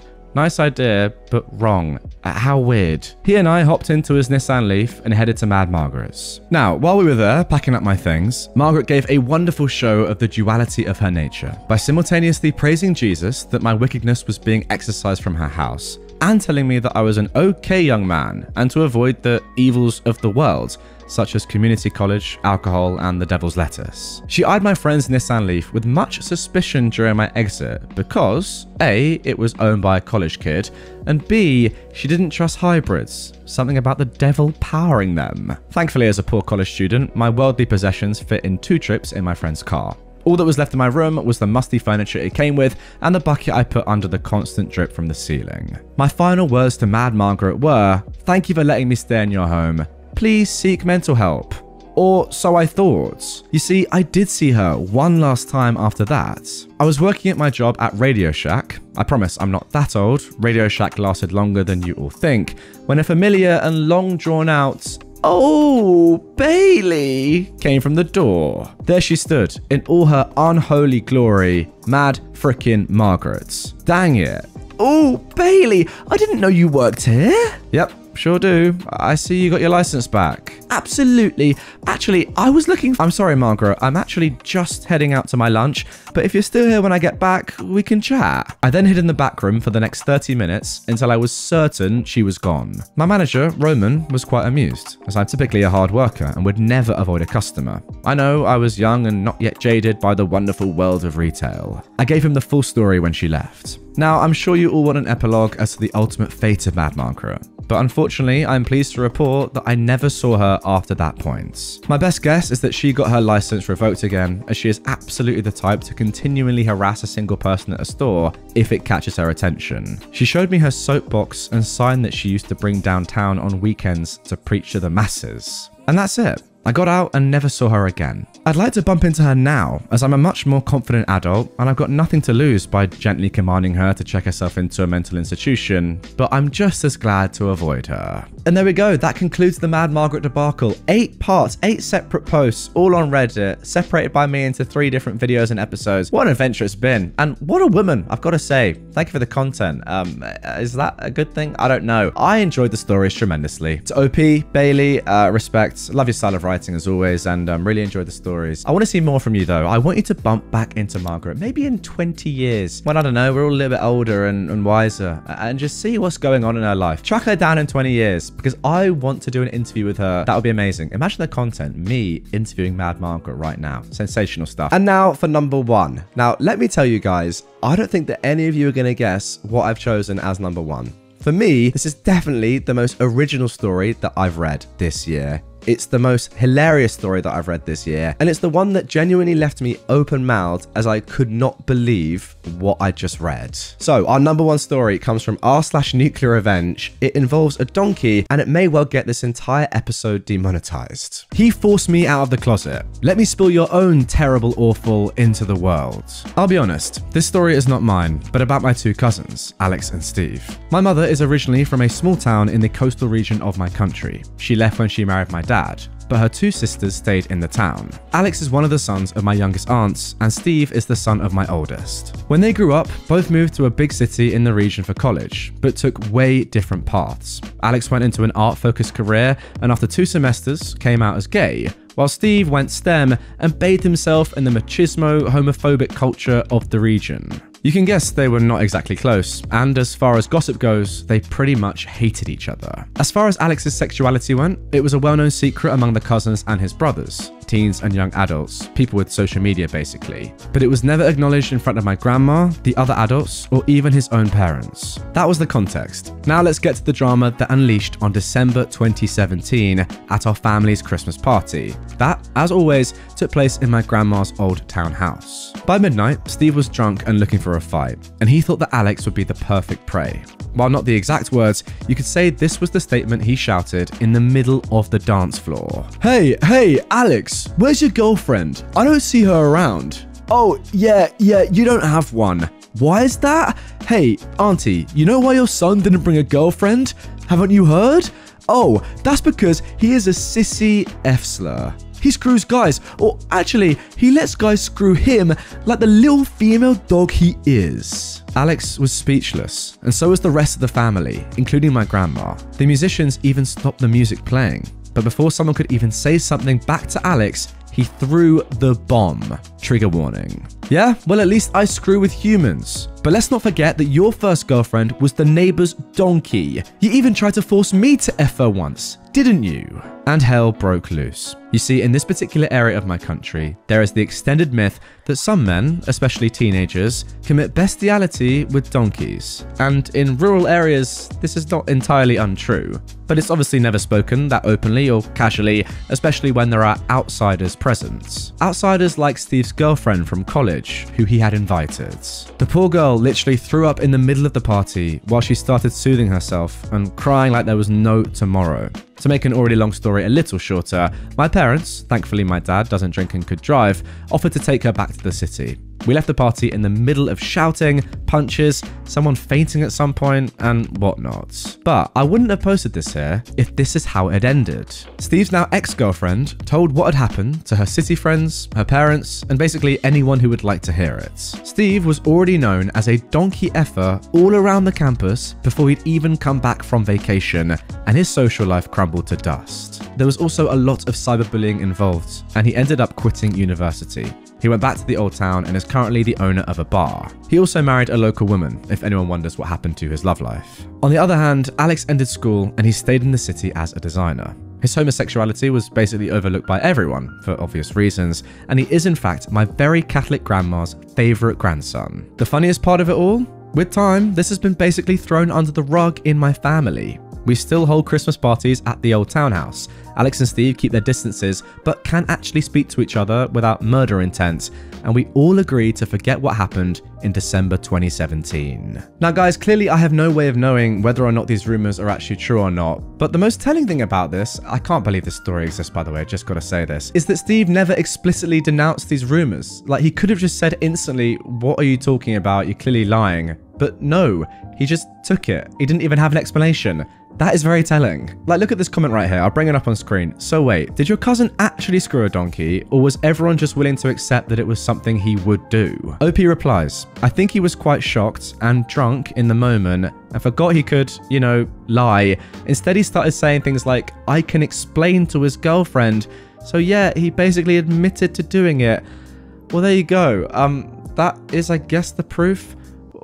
Oh, what have I just read? And there we go, that is it. Those are my top 10 stories of 2022 on the entirety of Reddit from any subreddit. What do you think? Have I missed any glaring stories? For me, those are the ones that stood out as I was going back through my channel. That last one, it's not the most well thought out story. It's not the longest story. Nothing happens that makes you go, "Oh wow, that was so clever, genius. I can't believe I read that." But just think about it. Think about being in that moment when that gets revealed. Mind-blowing stuff. And that is why for me, it is so shocking that it just had to be number one. Anyway, guys, I do want to say a massive thank you to all of you for supporting my channel and watching my videos and listening to the podcast throughout 2022. It's been a great year. I've thoroughly enjoyed it. And yeah, I hope this video rounds it off nicely. As always, get your comments in down below. I want to hear your top 10s if you can remember 10 of my videos. And yeah, with that all being said, have a great end of the year. Happy New Year, and I'll see you in 2023.